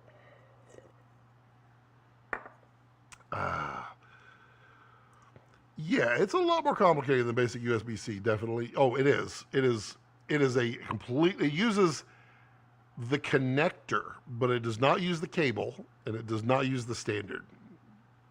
Hello. Why not both? It's always the answer. Yep. I always bug the breakthrough people to make an EF. So they have talked about it, but I think the answer is there's not enough people bugging them, and not enough people want to buy it. And at first, I mean, I was one of the first to say it to them. I was like, I want an EF version. I want an EF version. And they were going to do that and let me try it out. But shortly after that, I feel like the EF market just kind of fell apart. And I was shocked because I thought for sure now's the time to, everything's going to be a great buy for EF. And literally everybody stopped making EF, and the pricing on EF lenses went and kind of makes me sad.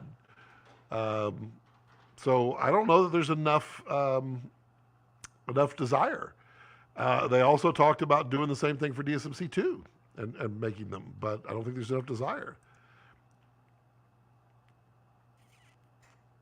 The case is just like Jurassic Park Barbasol can level. It's so good. It is satisfying, and it's very well machined.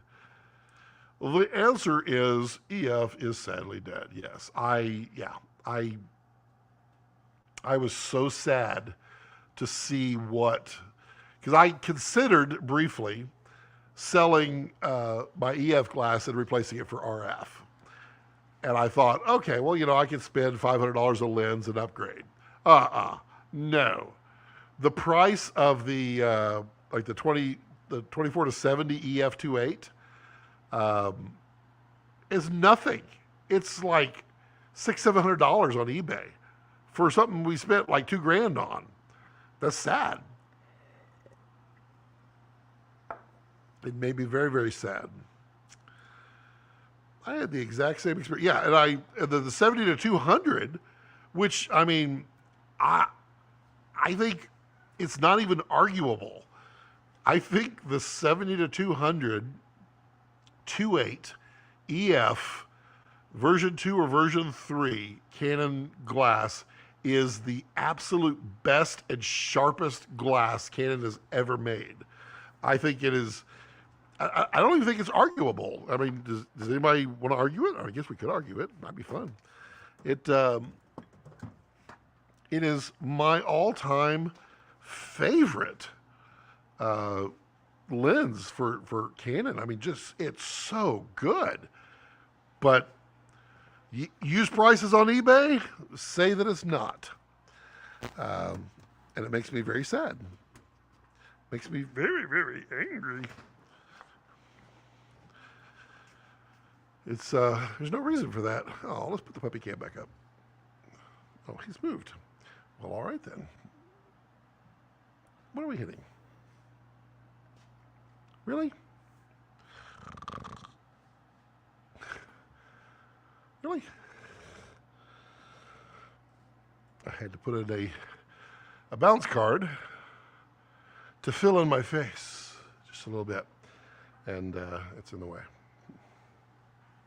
We got the puppy back. Well, the saddest part is Canon won't repair certain EF glass anymore. That is sad.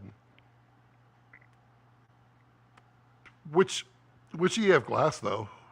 I kind of wonder, like, I think it's kind of dumb that they wouldn't support like the 70 to 200. They gotta support that.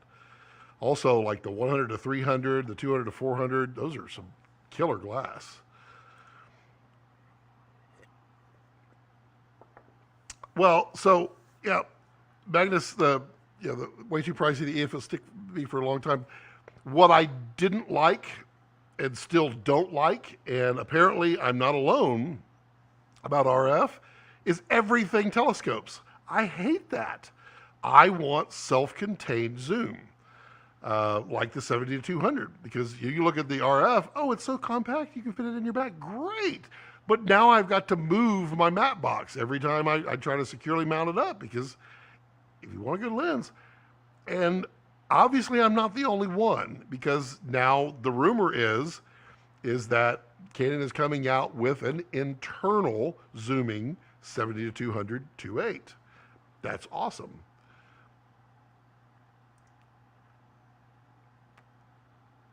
My version 1, 74 or 24 to 70 had a cable issue caused by zoom. And they said, ha, ha. Man, that is arguably one of my least favorite Canon lenses. I don't know why. Other people think it's a really good lens. I think the 24 to 70 is exceptionally boring. I think it is meh. I think it's not, I mean, it's what's on the puppy cam right now. I mean, it's sharp, but I think it's flat. I think it's just kind of, It's not the 7200. The 7200 is like, it's like Sigma sharp, like plus. The 24 to 70,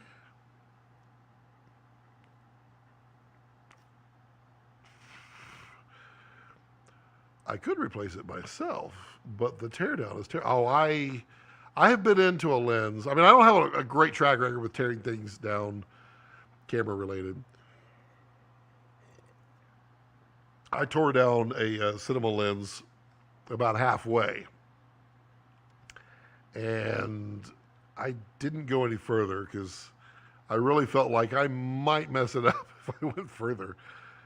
But there are tools and things to do. Pat says, I have an EF mount on my Ranger. Yeah, but is it a drop-in ND EF mount? I have a big collection of Sigma Art EF glass, and I just can't see myself getting rid of it. I mean, that is the thing I love about Sigma lenses is the art glass is the city glass.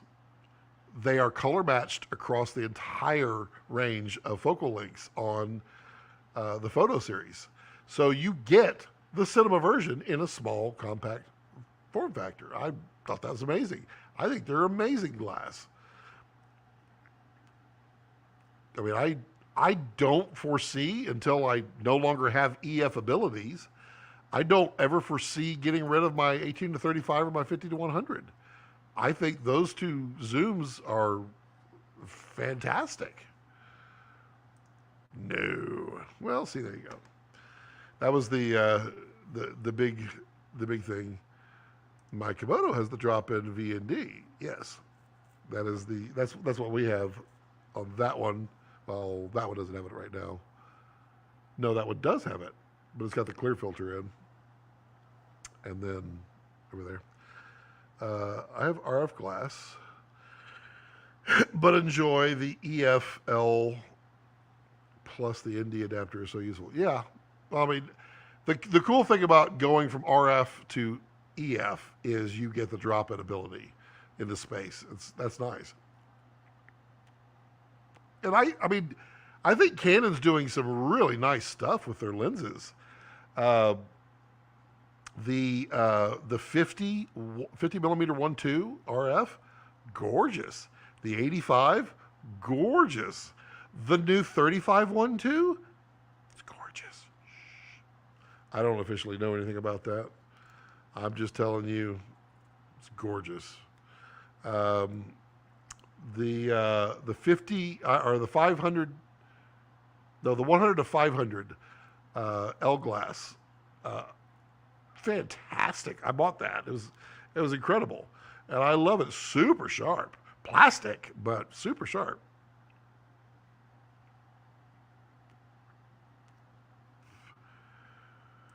Speaking of lens adapters, there was a nugget last week.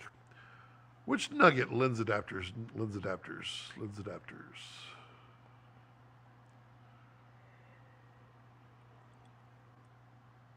What's the nugget you're speaking of, Ollie? There was a big, gigantic, huge honking nugget in last week's live stream. Does anybody guess what that is? Red never came out with, as promised, the shimmed EF mount for the Ranger. Oh, yeah. I think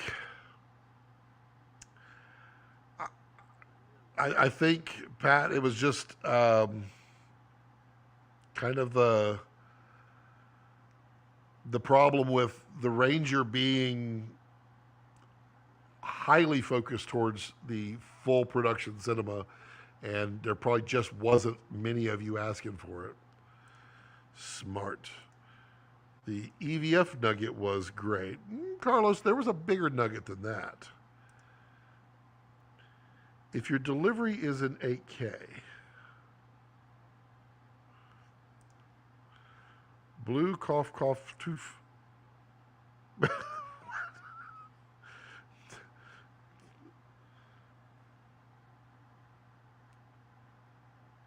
Well, go ahead and extrapolate out there, Ollie. I'm not following the little nugget there. That high-end EVF sounds awesome. I would love to use it, but would not love to buy it. Yeah, I hear you. The 12,000 is a lot. It is a lot, but you know, you got to pay to play. Smart lens adapters, which can only mean one thing. Oh, I know what you were talking about. Yeah, okay. Yeah. Yeah, that was an interesting, I don't even know if that was an intentional slip. But yeah, Bluetooth enabled adapters. I mean, he said it, not me. The Bluetooth was really good. I don't think that's the big nugget, Carlos. I think the big nugget, I think it's going to be right up your alley, too, Carlos. Did you not? We got asked a question, or the question was asked, and I kind of paraphrased it a little bit. Would Red ever consider building like a small mirrorless photo type camera? The answer was the nugget I'm talking about. That's a huge nugget to me.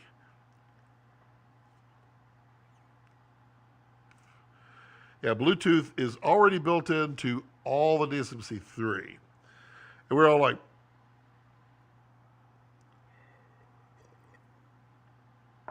I think there's going to be some cool stuff coming with Bluetooth. And I like the way Red thinks. And it's a gauge the market kind of thing. So they have everything in there, and they just wait for people to request it. And then, you know, they kind of have the future a little bit planned out. Tyler says, even OG? Even OG. Hi, Tyler. Yes, they all have Bluetooth. It is just not enabled yet. And as he stated, they have Bluetooth and Wi-Fi, and they figured it would be easier to do the Wi-Fi first because it's easier for people to interact with. And so they released the Wi-Fi. But Bluetooth is there. So now it's like, we need Bluetooth. We want Bluetooth. All I want is a detachable trigger record handle. You know, Ollie, now that I think about it,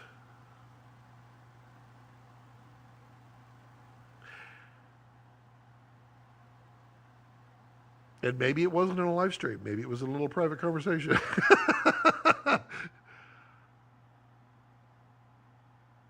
I actually knew. I feel like it was in a live. I feel like, Ollie, I don't know if your memory, if you can remember back like a couple years back on live streams on Komodo. I kind of remember him saying Bluetooth. It may have been a private conversation, which is fine now because he said it publicly, not me. But I remember now, literally, the question you just asked was what I wanted. Was, is it possible to get my finger record button on Komodo that we had on DSMC2?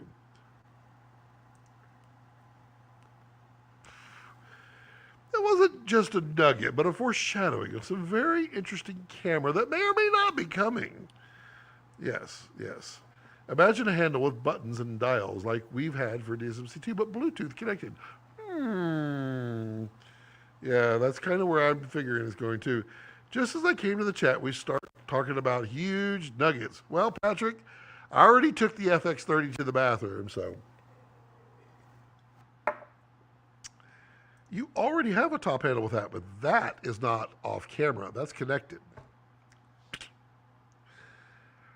With most EF glass, the shimmed mount isn't necessary. It only matters with parfocal lenses. It's true. But on like some of the glass, like Rangers, not your Ranger, but the Laowa Rangers, they come with PL and EF as well as the Proteus anamorphics also, but you don't need the shims because it's adjustable back focus on the back of the lens, which is cool. If your delivery is at 8K, where does that leave your Komodos? Yeah, I mean, it leaves them where they are, but most of our deliveries are not in 8K. Assuming it's not showing enabled, will that have to come in a few? Oh, it would definitely have to come in a future firmware, and it would have to come with some type of I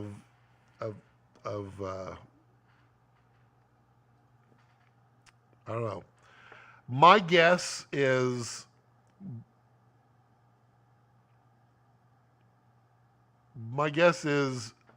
Red will wait for the right partner to come along to utilize the Bluetooth, and then it'll come out. And then, I mean, it's probably not going to be, hey, here's the open source code that you can just go touch the Bluetooth. It'll probably be, you have to sign up to Red and be part of the technology, whatever, and get Red approved before you can market a product with Bluetooth. That's how you protect the Red name. It is making sure that someone can't screw up your name. Timmy says, "What are you drinking, Scotty?" I'm drinking a delicious Merlot. That's a fine wine. Very fresh. None of that aged stuff for me. Nothing but the best. And now I'm drinking lemonade.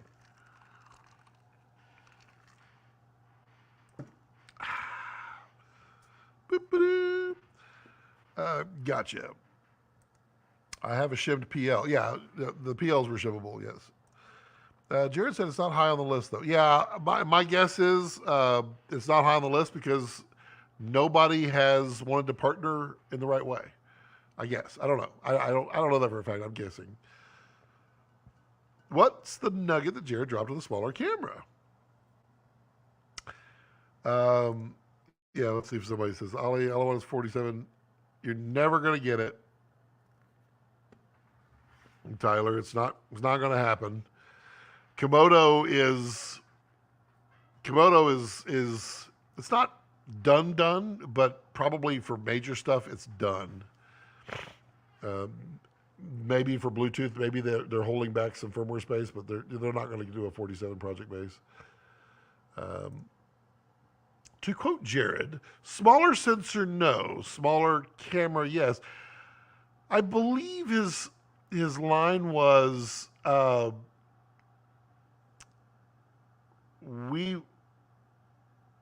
you won't see anything like that from Red, but, and now I'm paraphrasing, you might see something from us in other partners. That was the nugget that really got me. To me, it screams that Canon might just get to license some Red tech.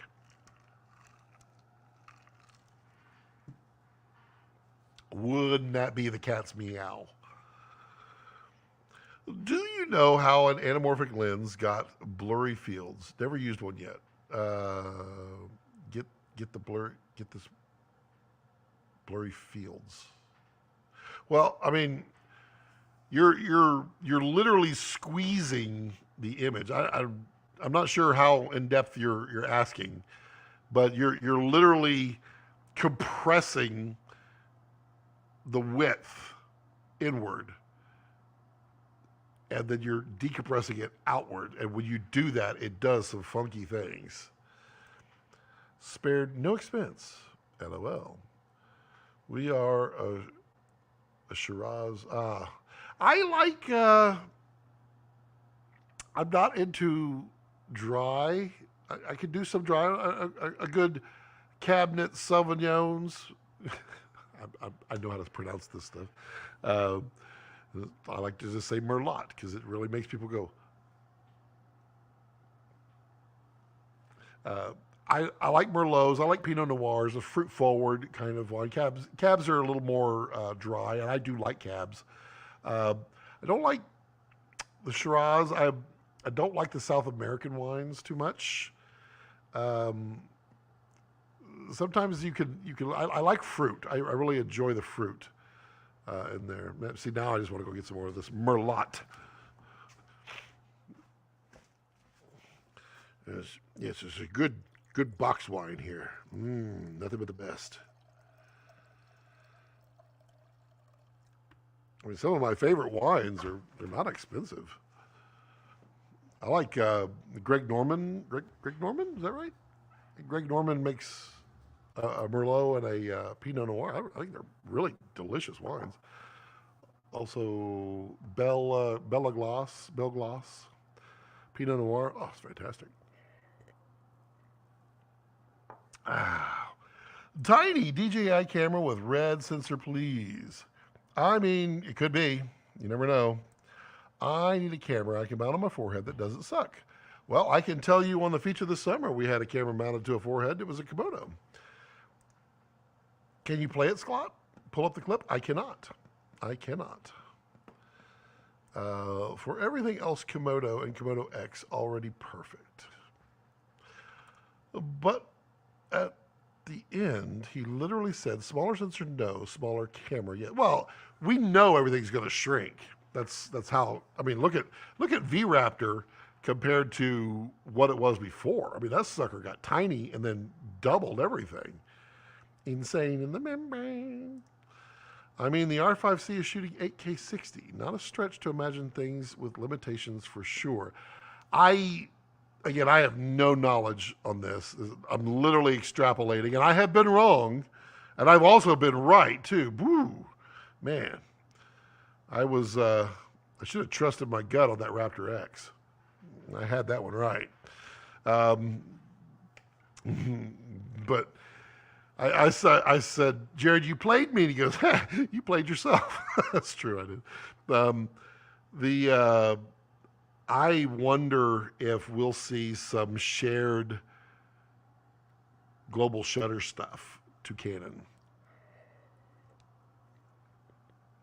Just think about it. If Red shared, with a license agreement saying, okay, you can license this, but you can't put it in, say, a cinema camera. Or if you put it in a cinema camera, you have to pay the license or what have you. I mean, can you imagine like the R1, but it's got a global shutter in it, and then it comes out and it has red sensor tech in it, so it beats the 11 stops of dynamic range that the Sony A9 III has. I mean, Canon's gonna have some fun if that's the case. If not, well, you know, it was a really good rumor and we enjoyed it. Peanut Newer, yes. Oh, if Newer made a only Yellowtail, yes, yes. Have I tried the new Deity PR2? Anywhere we get to buy it? I'm seeing maybe April. I have not tried it yet. I have talked to them about it, but I don't. You know, they're doing really good things, and I don't like to push. I'm not a pushy guy, but I am excited with it. I'm excited with everything that Deity's doing because Andrew is really pushing Deity the right way, and I dig it. I dig it. Oh, nice. With a helmet rig? Yes, it was a very big helmet rig.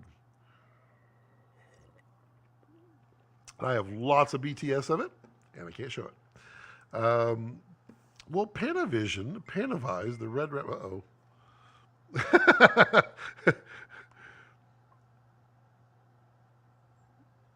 Just making sure I didn't get in trouble.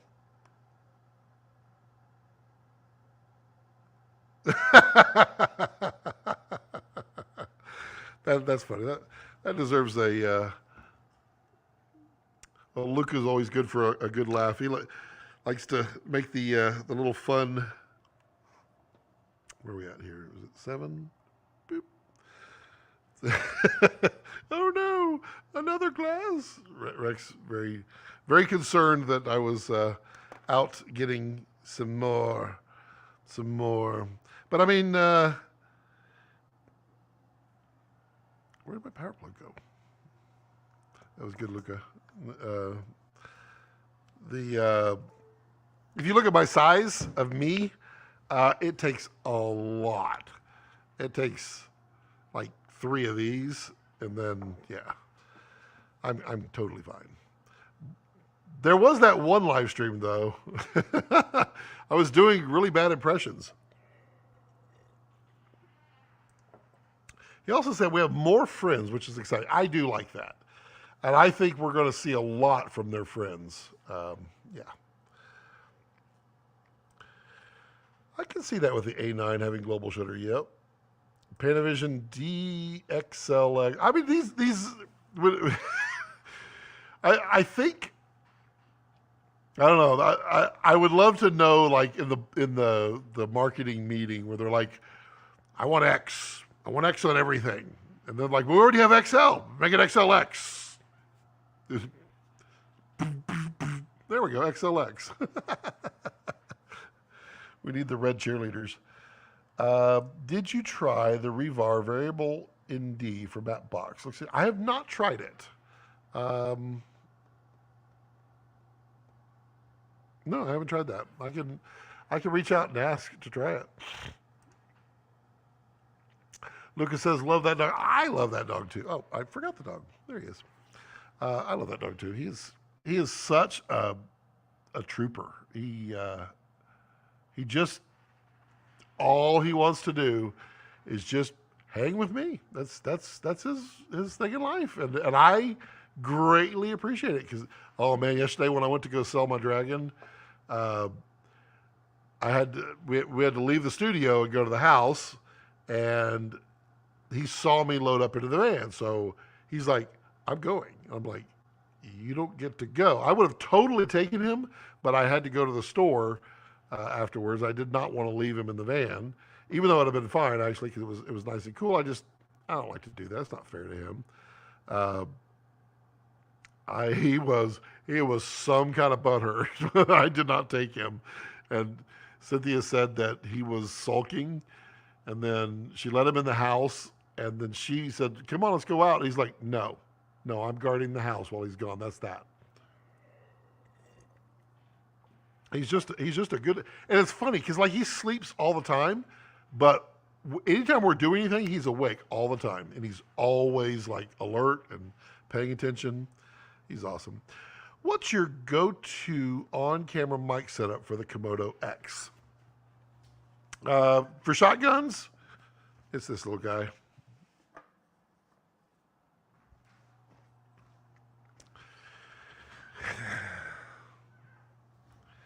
It's Sennheiser. Sennheiser shotgun is, man, it's really, really hard to go wrong. It's the 416. Fantastic mic. Also, I like the Sanken CSR2 and the CS2s, both really good. And I do hear good things about the upcoming D&E mics. I have a Rode NTG2 and I had a 3. They're okay. I don't crave them. I also, depending on where I'm at, like, I will use that Octava mic on there, which is weird. People are like, why would you use that? You should use a shotgun. Not always. If I'm talking up close, I want that Octava on there. Oh, Patrick says, have you seen the Apple VR personas of the user? You look like an animated death mask for yourself. It's creepy. I hope I end up on these two creators' videos, Brandon Talbot and Joey Helms. We were on a Zoom earlier, or not Zoom, but what do we call it, the Apple thing, and I was talking to both of their personas, and it's hilarious. I mean, it really, it was awesome. I was laughing so hard because Brandon looked like Patrick Dempsey. I mean, like perfectly. And then Joey Helms, his persona looked like what was his name? The first Fast and the Furious, the little tech nerd that would sit at his computer and draw up everything. Joey looked identical to him, and it cracked me up. Let's see here. Let me.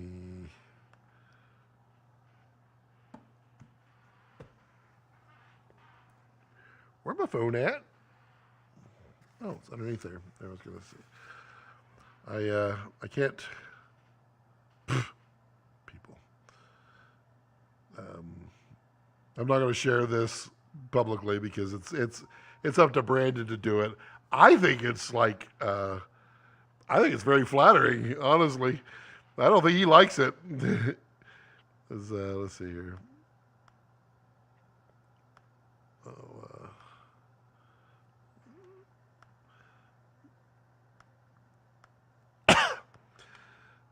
Let's see, one more. Hold on.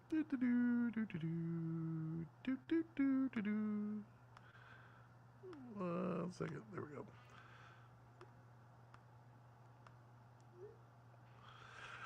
Okay, so yeah, it looks interesting, but I mean to tell you, I can see where the Apple Vision is going to be popular.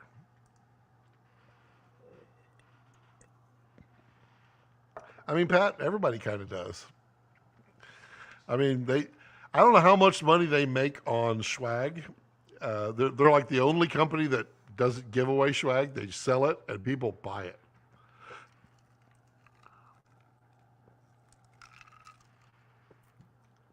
I mean, really, Ollie, what more do we need? I don't know. I have a Sennheiser ME80 on my kit. Yep. Well, for stereo, the Rode Mic X is surprisingly good. For stereo, I use, I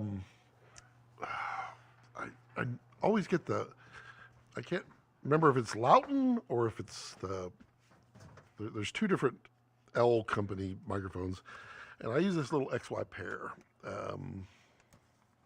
somewhere. Wireless mics. That is not a wireless mic. Dear. Oh, it's in the audio bag. Duh.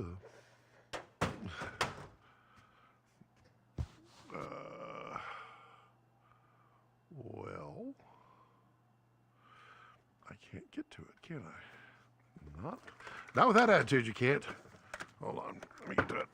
I use these little guys, and I really like them. And here, no, not there. That's these guys right here. Gotta put my little lightsaber back.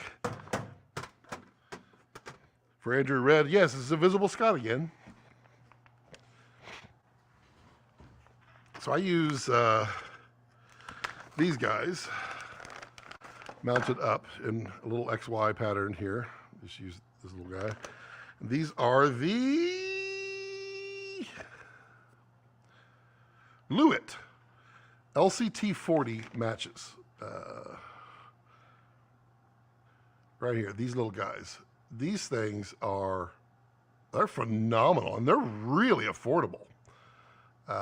But I have a pair of them, and I put them in an XY, and I mean to tell you, they are really good. If you want that stereo, yeah, it's awesome.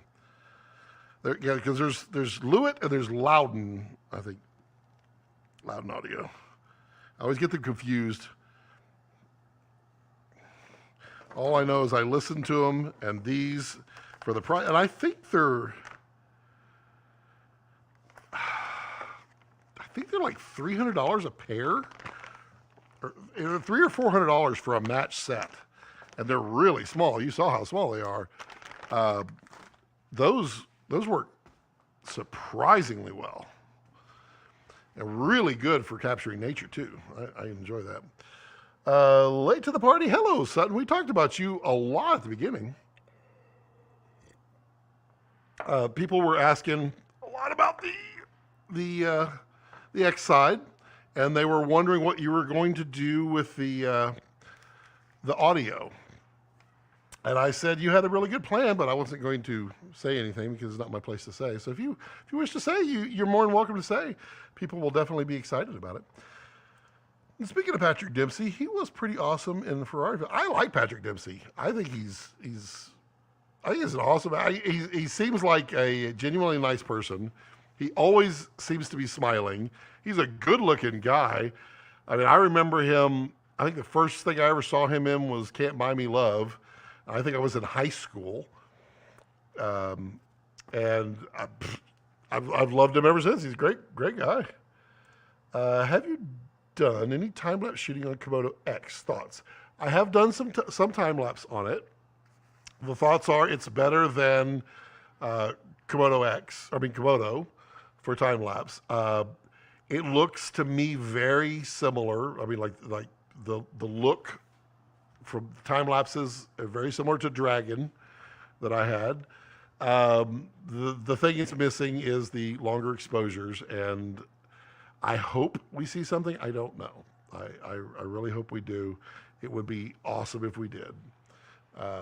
I would love to see a half a second, just a half a second, because that's my standard. Is like 1 second shot, half second exposure. I loved it,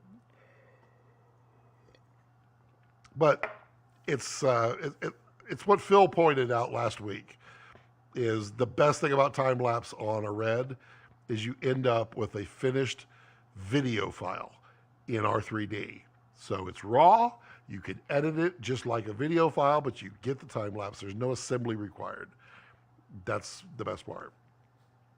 Well, Patrick says, so shooting in stereo is a pro thing now? Since when and for what?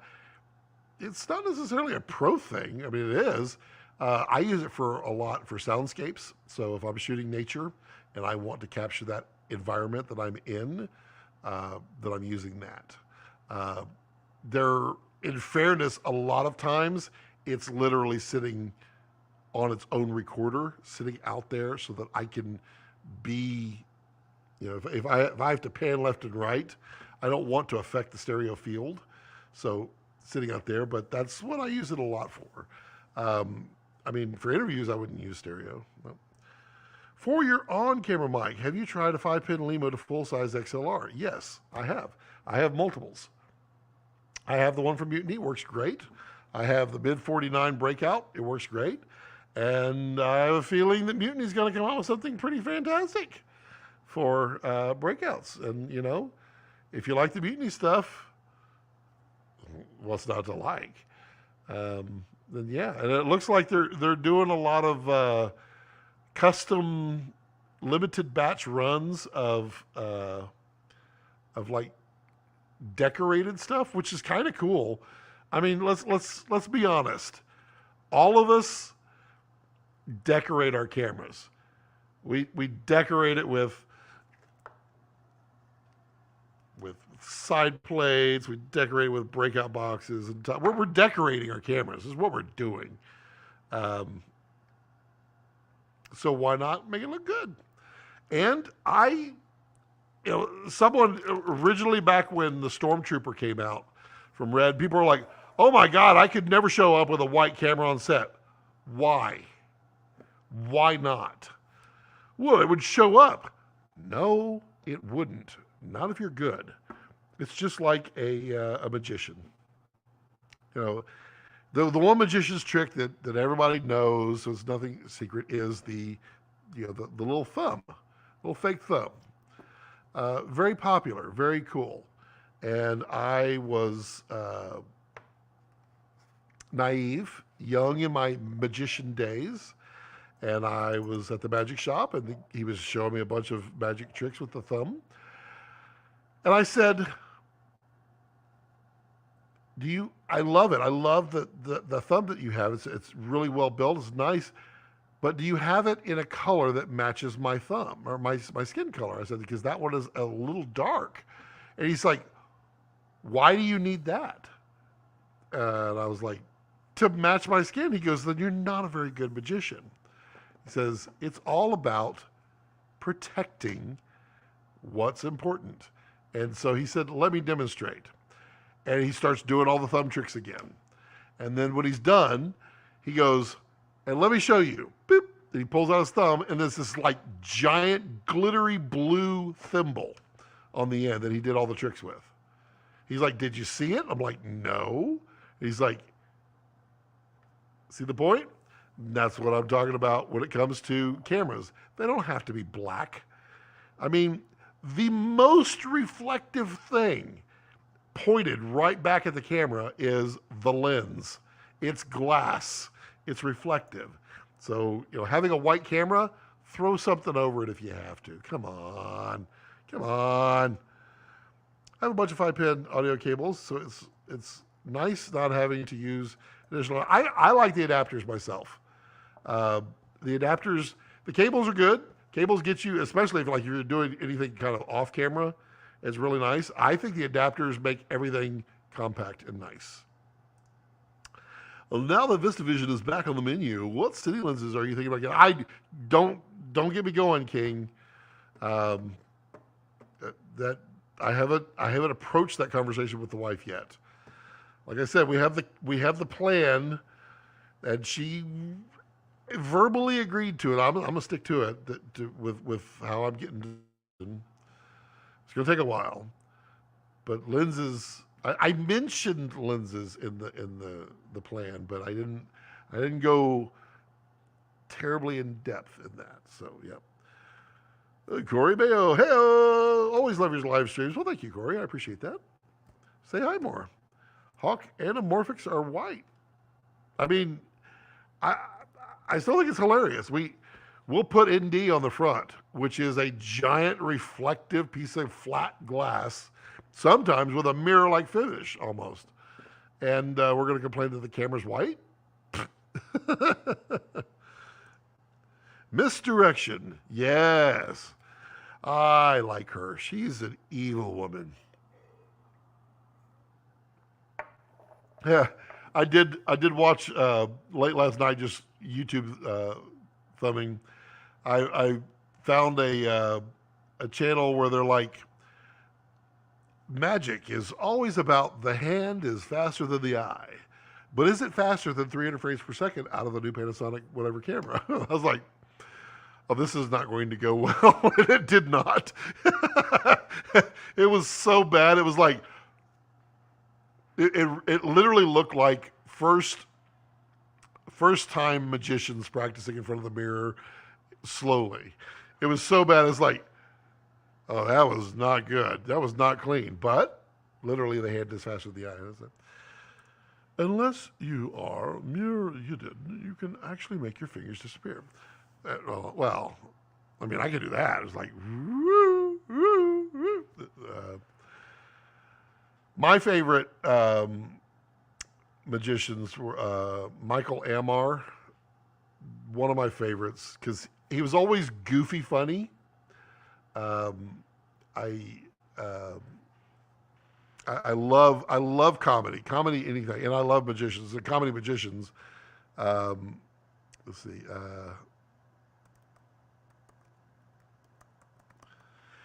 The other one is what's his name? Oh, I can't.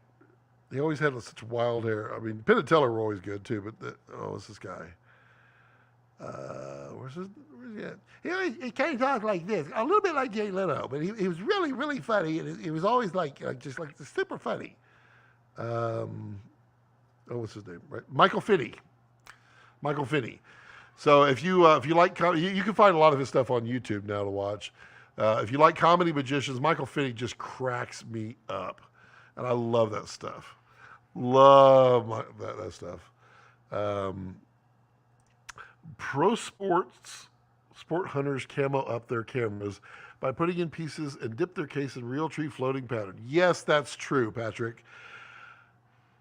Here's the funniest thing, and I was of the same way. A avid hunter friend of mine who has hunted everything on the planet, sadly. Some things didn't need to be hunted, but he really is a good guy, just didn't hunt the right things. He said, and let me quote, to say that camouflage is a requirement is to say that no one ever ate before camouflage was invented. Camouflage was invented in what, the 50s? 40s? Somewhere around there? Or is it like 30s? So that means that everybody before there never ate a single animal because they couldn't hunt it because they didn't have camouflage.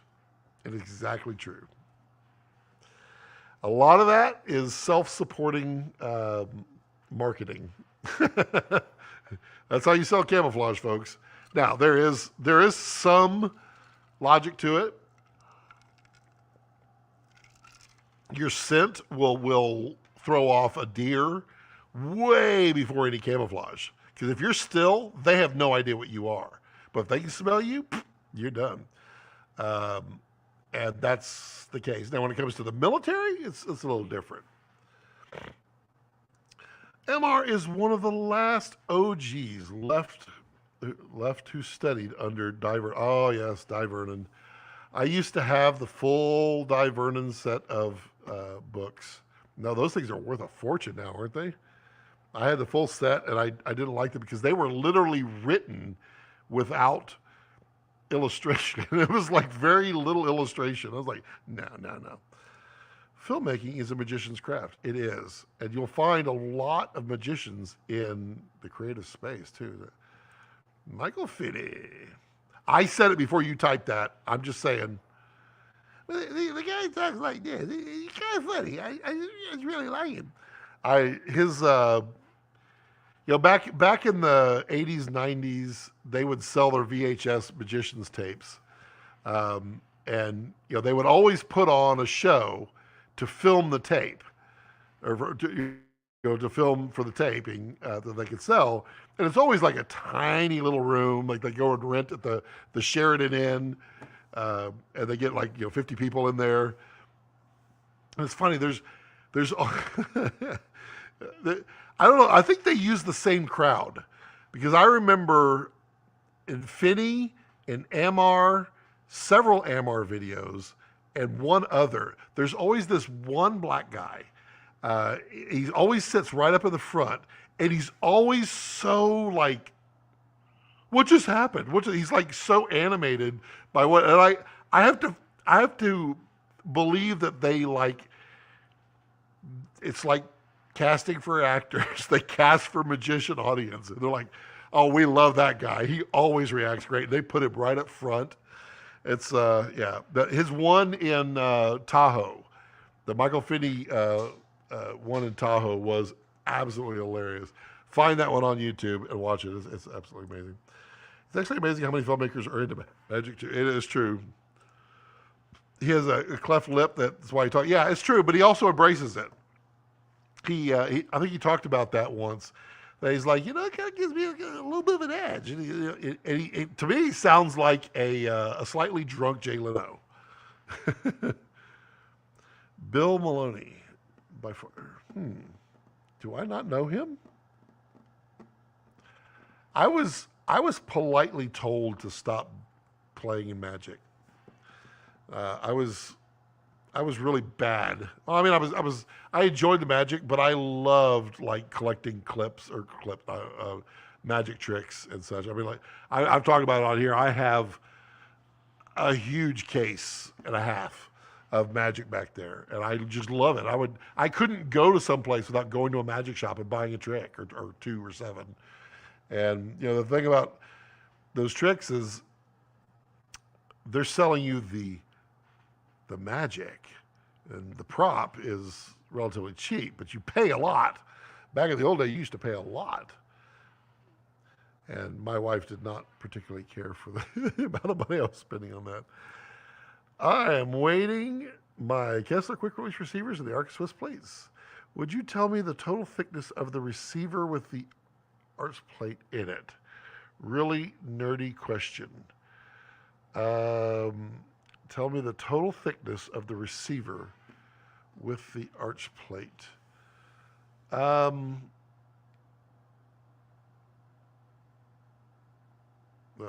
think your Arcus Swiss plate. I mean, I can. Hold on. Let me perform a little magic right here.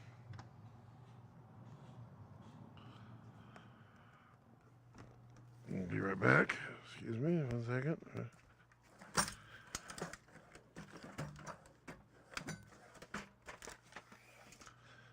Let's put this back here. Let me move my wall back.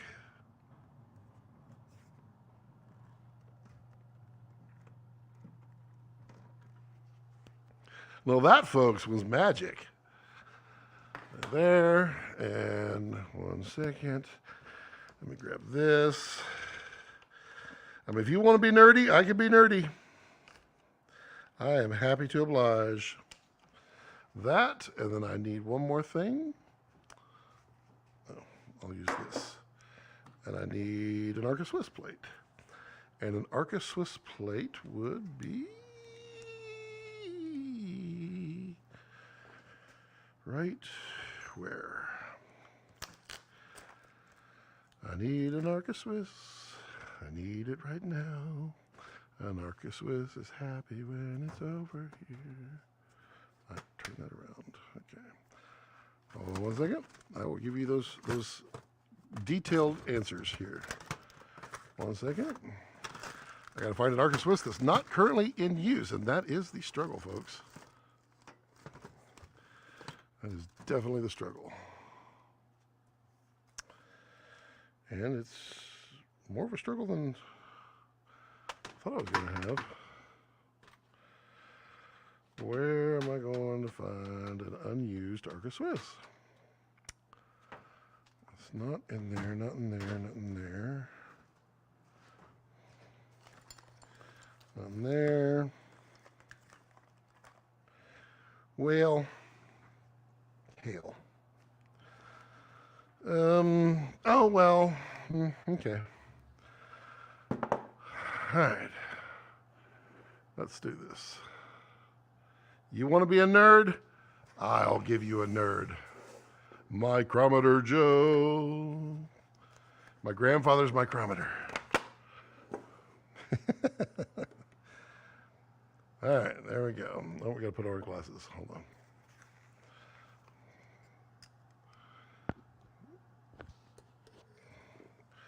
So we are at 2 inches, 2.787. 2.787 is the thickness of the quick receiver. And then everything's mounted is the problem. Oh wait, I do know where one is, right here. Let's see if I can get it all. Oh, that's not going to come off. Man, but I want to get you that answer. Because that's what we do on this live stream. You got questions? We got answers. Radio Shack.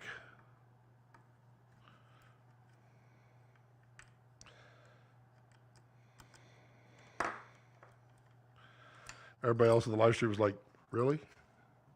Seriously? This is what we're doing? All right. Here we go. Arca Swiss plate locked in.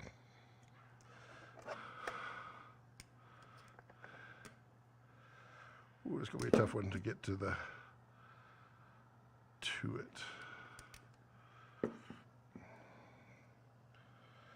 Do you want to the top of the rubber here? So there's a rubber coating right here to keep your from slipping. Ollie, don't you start. I see you in there. And we don't do millimeters around here. So here you go. Total is right there. We're at 3.086. 3 inches, 0.086. There you go. There's your answer. No, not 3 inches. 1 inch. That got it. Read the wrong side.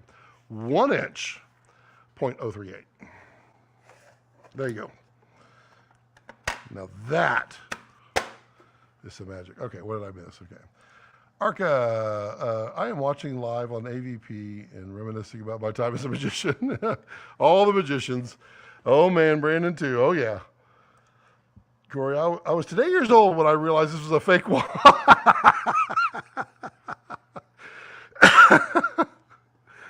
Isn't that the fun part though? The other fun part is this wall. That's a kitchen set that can come over here and line up to the TV. That's cool. You went from Rockies to New York City. New York City? Yep. Man, performed at Caesars when I was 17. Oh, wow. Close up? Yeah, I love close up. Close up examinable. That's my favorite. I love that. Do you still dabble? Kinda. He just did it, Ollie, on his latest video. He was sitting there going, I used to be a magician. He does all the little card. I never did the card stuff like that. I would just do the tricks. And I would just sit there and just smile at him.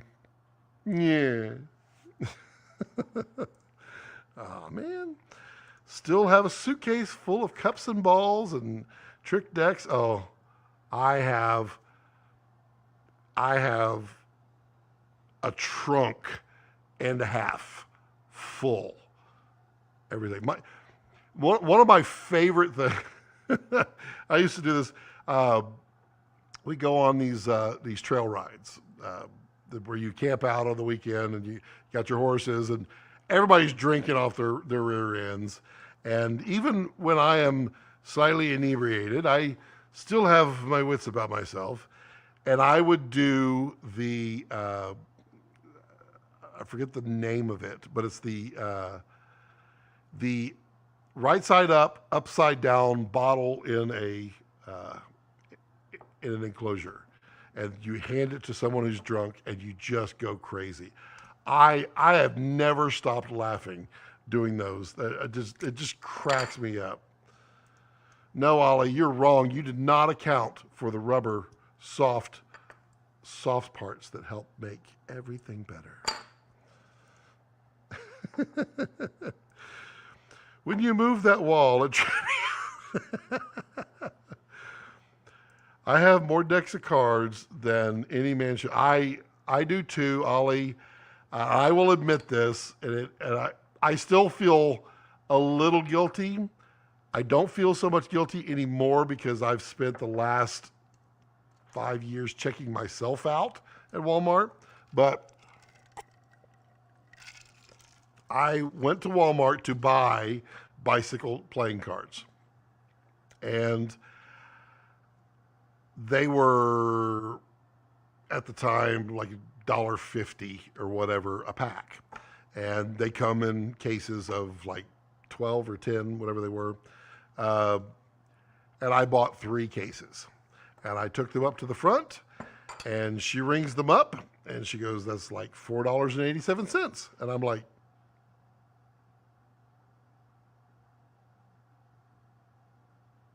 I paid $4.87. It's like my one shameful moment in life.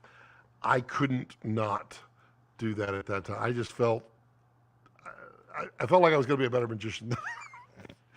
But I still have those cards. It's great. I've 36 decks of cards for $4.50. And it was all because they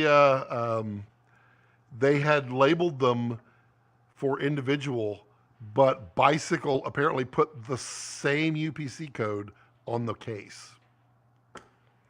Wild. Guys, the future of watching live streams is laying on a couch with a 15-foot screen floating in the air in Joshua Tree at night. This is the shiz. Oh, yeah? You want me to show Patrick Dempsey?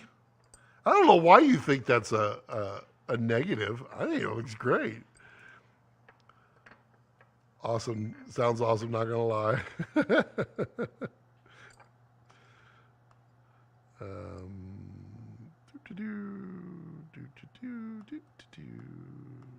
What's going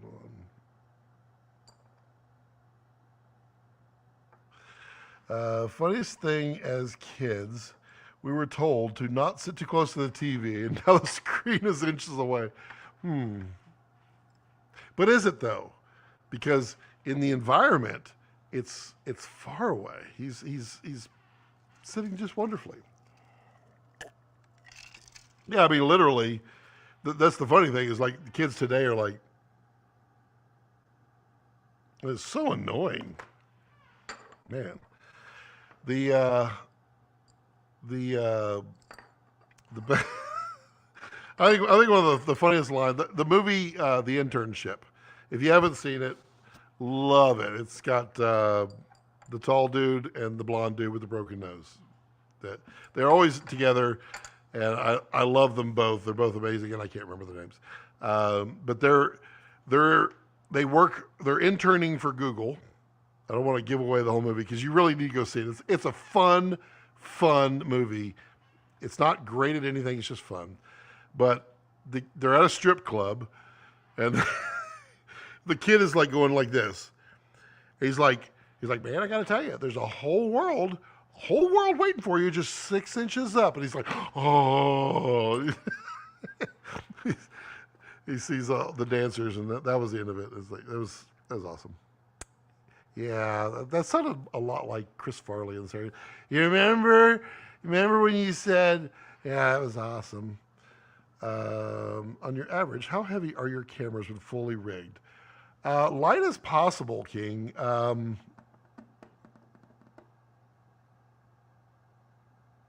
I'd say I try to keep them under 10 pounds, but depending on the lens and everything, under 15 is where I like to be for my rigs.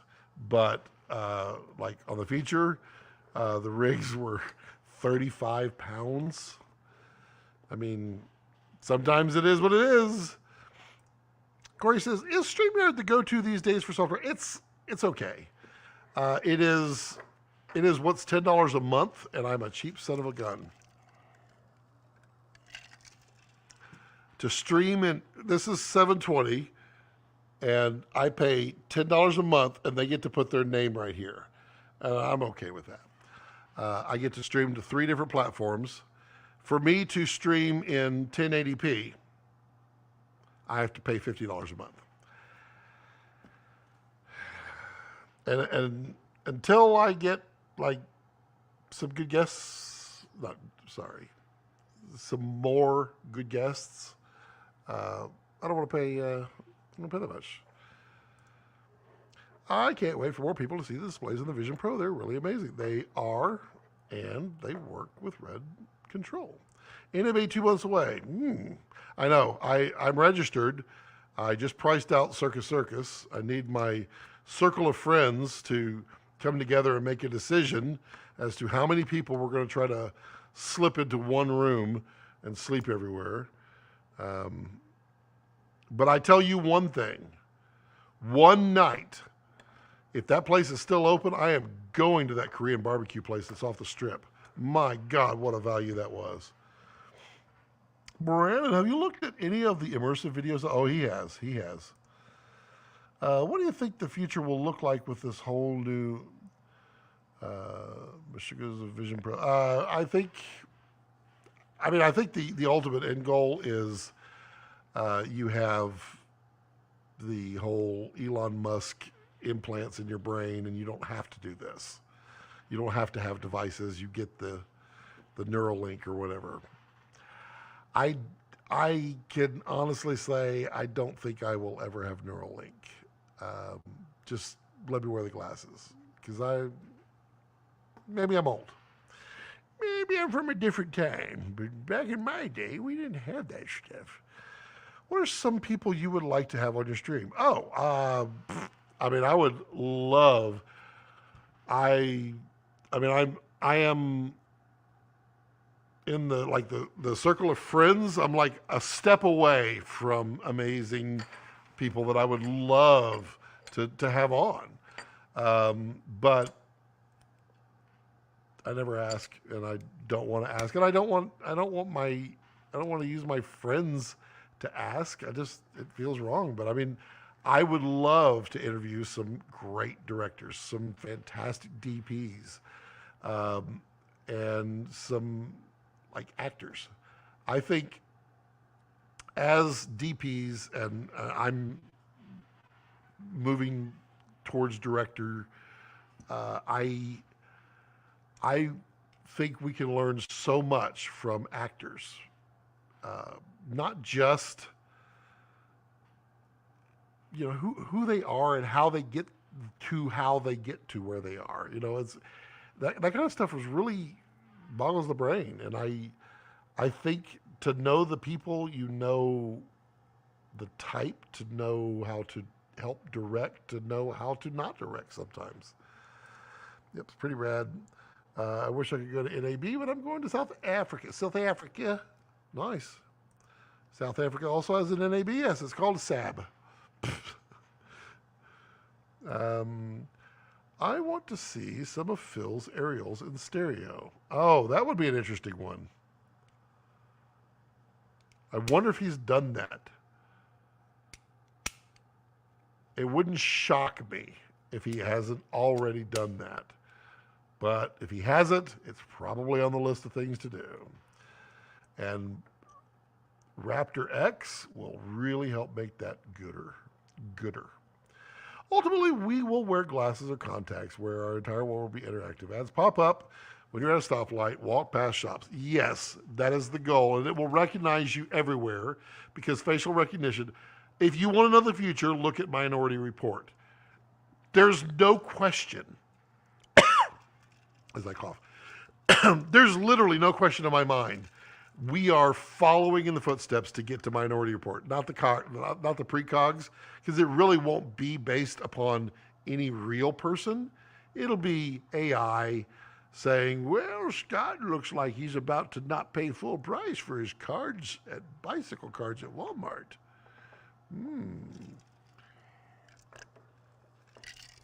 But yeah, that's where we're going. Everywhere you go, hello, Mr. Yakamoto, how are you? Yep. Imagine the space station stuff in stereo. I mean, space would be amazing to look at in 3D. You don't think it would, but it would. Yeah, we just got Spatial Memories. It's very Minority Report. I'm telling you, if you want to extrapolate out everything, there are three movies. Three movies. That's the best way to do three, right? I feel like that's really hard. Three movies. There's three. Yep, that's E.T. Three movies. There are three movies. If you want to know the future, just combine them all, and it's exactly where we'll be. That is V for Vendetta, 1984, and Minority Report. Combine them all. You don't have to apply any political side to anything. It won't freaking matter. But you add all those three together, and that is where we'll be. I don't know what, maybe 50 years. It might be 10. But that's where we'll be. Kevin Jones just tried Apple Vision. I have not tried it yet. I need to. I've been on the other side looking at avatars. Need to watch Minority Report. I haven't seen it since the 90s. Yeah, I want to watch it again, but I need to watch it with my son-in-law because I'm not sure he's seen it, but he needs to see it. It's good. Also, on Amazon, does anybody know? We were just surfing last night looking for a sci-fi movie, which is weird that 1984 showed up as sci-fi. There were two 1984s that showed up on the list. Both of them, same movies, same actors, everything. One of them was 108 minutes, one of them was 111 minutes. But they were listed like they were two completely different movies. What's the difference? Anybody know? I have not known. Yeah, it'll change how we view movies. Because you can watch it wherever you want. You can see it as big as you want in the space that you really want. Because, watching a movie on the moon, looking up at the stars around you, I would totally do that. Yeah. You're the IT guy, Scott, so for sure you'd know. A lot of complaints about the weight. Yeah, the weight. It's literally a Mac Mini sitting on your head, and they didn't put the battery on the back. They put it on there, so it's all front heavy. But version 2 will help, honestly. I think version 2 will really make a difference. It's the closest thing. Honestly, Brandon, as long as the screens are that high res, do we know what the resolution of those screens are? I think they're 4K. If the screen, the screens in front of our eyes are of a pixel density that we can't see pixels, then there literally is no reason for you to feel like you're not in a theater. You put them on. They could easily give you the Cinemark experience. And you watch your movie there. The latest straight to the and a friend said that the audio is beyond what you would expect from headsets. But you pay your $8 to see your movie. You sit in your chair. Your significant other is next to you wearing their Apple Pro Vision, and you can look and you see the theater seats around you, but you're sitting in. It's going to happen. You're looking at the theater. When I was on with Brandon earlier on the live video. Why can't I think of what it is? Anyway, he had me and Joey sitting in chairs. It was the funniest thing. And he had us planted there. We were sitting there, and I'm like, I'm in a chair. It was wild. Yep, it's dope. Minority Report, the greatest loophole in film. Well, that's how you do it. You just throw in a little bit of, little not science, and then you get science. The greatest loophole in the world was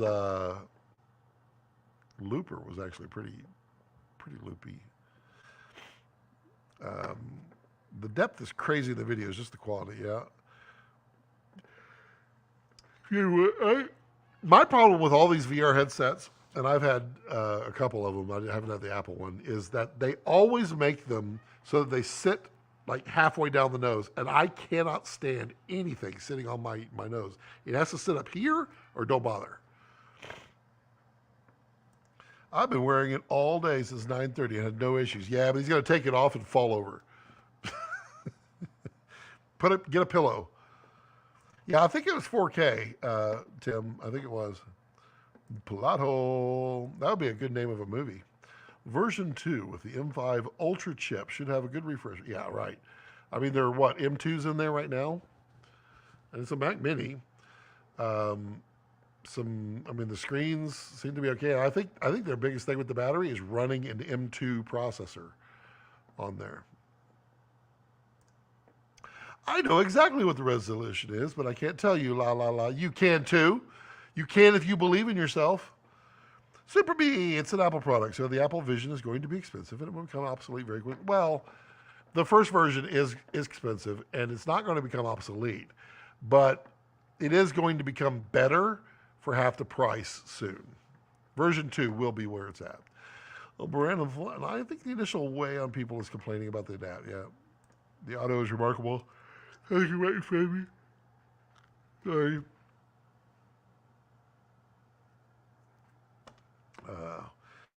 Since Mike Tyson neck exercises should help hold the vision. Yeah, he could put in another room if you want it. Yep. Idiocracy, Corey, is, you can't deny it, but Idiocracy comes after those three movies merge. Because you merge those three movies, society will not continue. It will collapse. That's how you get the collapse. Then you get Idiocracy. I think if they sold it for half the price, it would be adapted much. Oh, it will. And it will happen, too. Ready Player One, another movie to add to the list. I don't know. I thoroughly enjoyed Ready Player One because of all the throwbacks that they did to make it enjoyable. But I felt like Ready Player One was not, I didn't think it was that great. I know, judge me.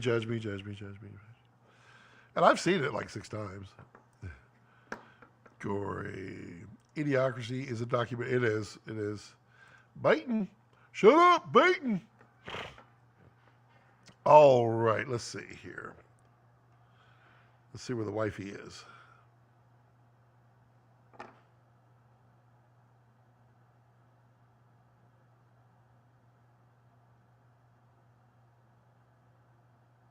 I'm not frozen. I'm just waiting for it to update because it says where she was 18 minutes ago. That doesn't help me now. How do you help me now? Well, that movie is excellent. I don't know. Version 2 could be insane. Will I keep this? It depends if I can get editing to work. You should be able to, Brandon. I really think so. And it will share, but it'll only share one screen, right? Or no, it'll share multiple screens. I don't know. I think there's a lot to be had for it. I mean, think about it. It is the ultimate EVF. If you could put, the monitor right in front of you, but have the stuff around you where you could see safely, so you could maneuver yourself. I mean, that's the immersive experience we want when filming. But also having a massive rent control app open outside and being able to see it without no issues is rather rad. Tim's like, I'm now laughing hysterically. Or maniacal laugh. Maniacal laugh. Maniacal laugh. That freeze was spot on. It won't update her. That's annoying. Give me an update. Give me an update. Now, where's she at?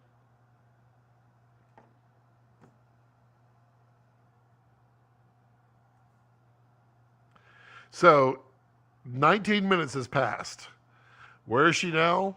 She's now on the road in front of the grocery store. Literally in front of it. Well, Brandon, definitely try it out doing the max screen mirroring, using a keyboard and mouse and trackpad. I have no idea if you sound like that, though. It would be funny if you did. You're like, why is he talking like that? I don't sound like that. Brandon, mine is just isn't recognizing my laptop. That's just what I've been trying to throw. Interesting. Especially if the camera can send HDR. Well, I mean, that's going to happen. It's going to happen. The question is, how do they get it there? And I think they can. Think about Wi-Fi. Wi-Fi 7, is that the one? Wi-Fi 7 has like 20 gigabits of bandwidth. That's where we're going. But I would prefer that to be on my hip. I don't want that much data flying by my brain.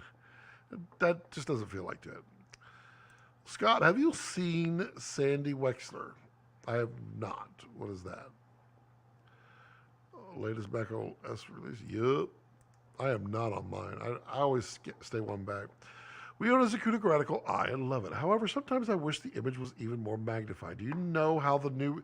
So, Nick, Jared let out a little thing that I think he was not supposed to let out. So the OLED screen that's in the DSMC3 EVF is rather small, and it has the DSMC2 optics. He said, but another optics company that he will not mention the name, but is known for optics, is making a new optics block for it. He said it'll cost more, but it will make everything bigger. And I agree with you, Nick. That's literally what I pointed out. I said, the eye relief. I want to be able to see a large screen to my eye, and it's important to me. I don't. Haha, hey. Updated Vision OS too. I feel like it must be possible for Wi-Fi soon enough. I mean, there's plenty of bandwidth there. When are you reviewing Red's new EVF? I've got to do some things first. I've got to finish my review on this Super 35 V-RAPTOR. Totally my fault. I can honestly say I've been loving it way too much and been procrastinating. And I need to get off my ass and review the Super 35 V-RAPTOR. And then other things could happen at that point. Came up just on Netflix and somehow missed it. It came out in the 2017. Adam Sandler is a talent agent in LA.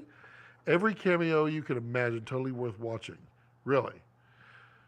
Sandy Wexler. Isn't that like a reference to something? I feel like that name is something. Remind me later, Tim, because I'll forget. Because I'm going to go eat dinner right after this. Is Jared going to send you that Giga EVF of hell? I don't think so. I would love to review it. However, I don't know. Am I the market to review that? Is there a market for any reviews of something like that? As I understand it, it's going to be available to big rental houses who rent to big features. I don't know. I suppose there's always a chance if I get off my ass and finish up the Super 35. Are you planning on doing any skits? Yes, I am. Yes, I am. I am so excited for the reason I put this wall, the header in, so that the wall can move. The whole plan, which I alluded back, and as well over here, something else has been done. And then, it's funny. It's so funny that you ask that, because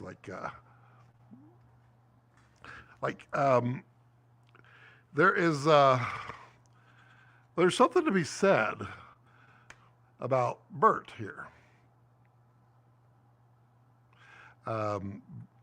Bert is kind of a rabbit.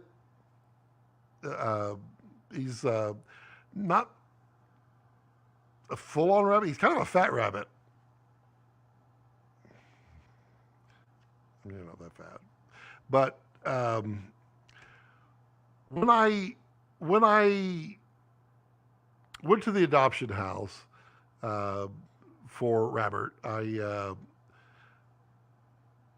I ordered him custom, and he had a feature that I didn't know that I got. That kind of freaked me out the other night when I was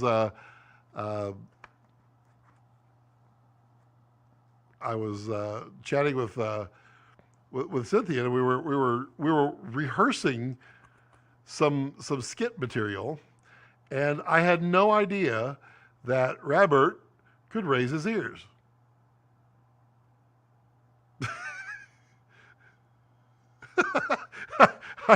I did not know that Robert was even more better than he is.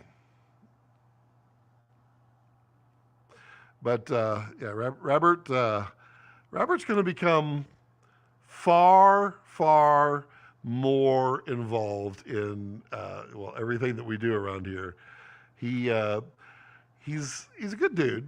I mean, he just he's a little weird, but you know. Shooting weddings with a red Komodo. You want to read that? And for over a year now, it's been really fun. Yeah, I mean, it's a good camera. It's so damn good. It's like old school Sandler good. And that movie, Spaceman, holy hell, it looks good too. Voice control editing shortcuts should work well at APV. Do you think the current red EVF optics is similar to the Gradical Eye? No, it's identical to the original DSMC2 OLED. Would you like fix your hat? You look stupid. See, it's the identical DSMC2. Scott, do you mostly shoot weddings or narrative? I do not shoot any weddings. I destroy weddings. It's really bad. No, I don't do weddings.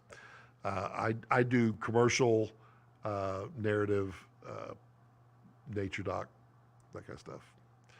The best magicians are those that convinced you the person in front of you isn't there, so you can tell what's behind him. I'm not a good magician. I was expecting the new red EVF to run off of the USB cable. It does not, because they wanted to use the same EVF.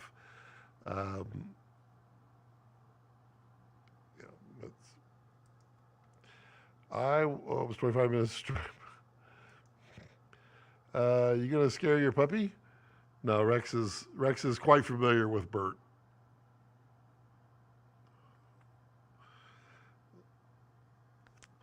Let's see here. I love my DSMC2 EVF. It's why, not the only reason why I hang on to my Ranger. I mean, Ranger's a damn good camera. Which one do you have? You have which Ranger? I think you said earlier, but I don't remember now.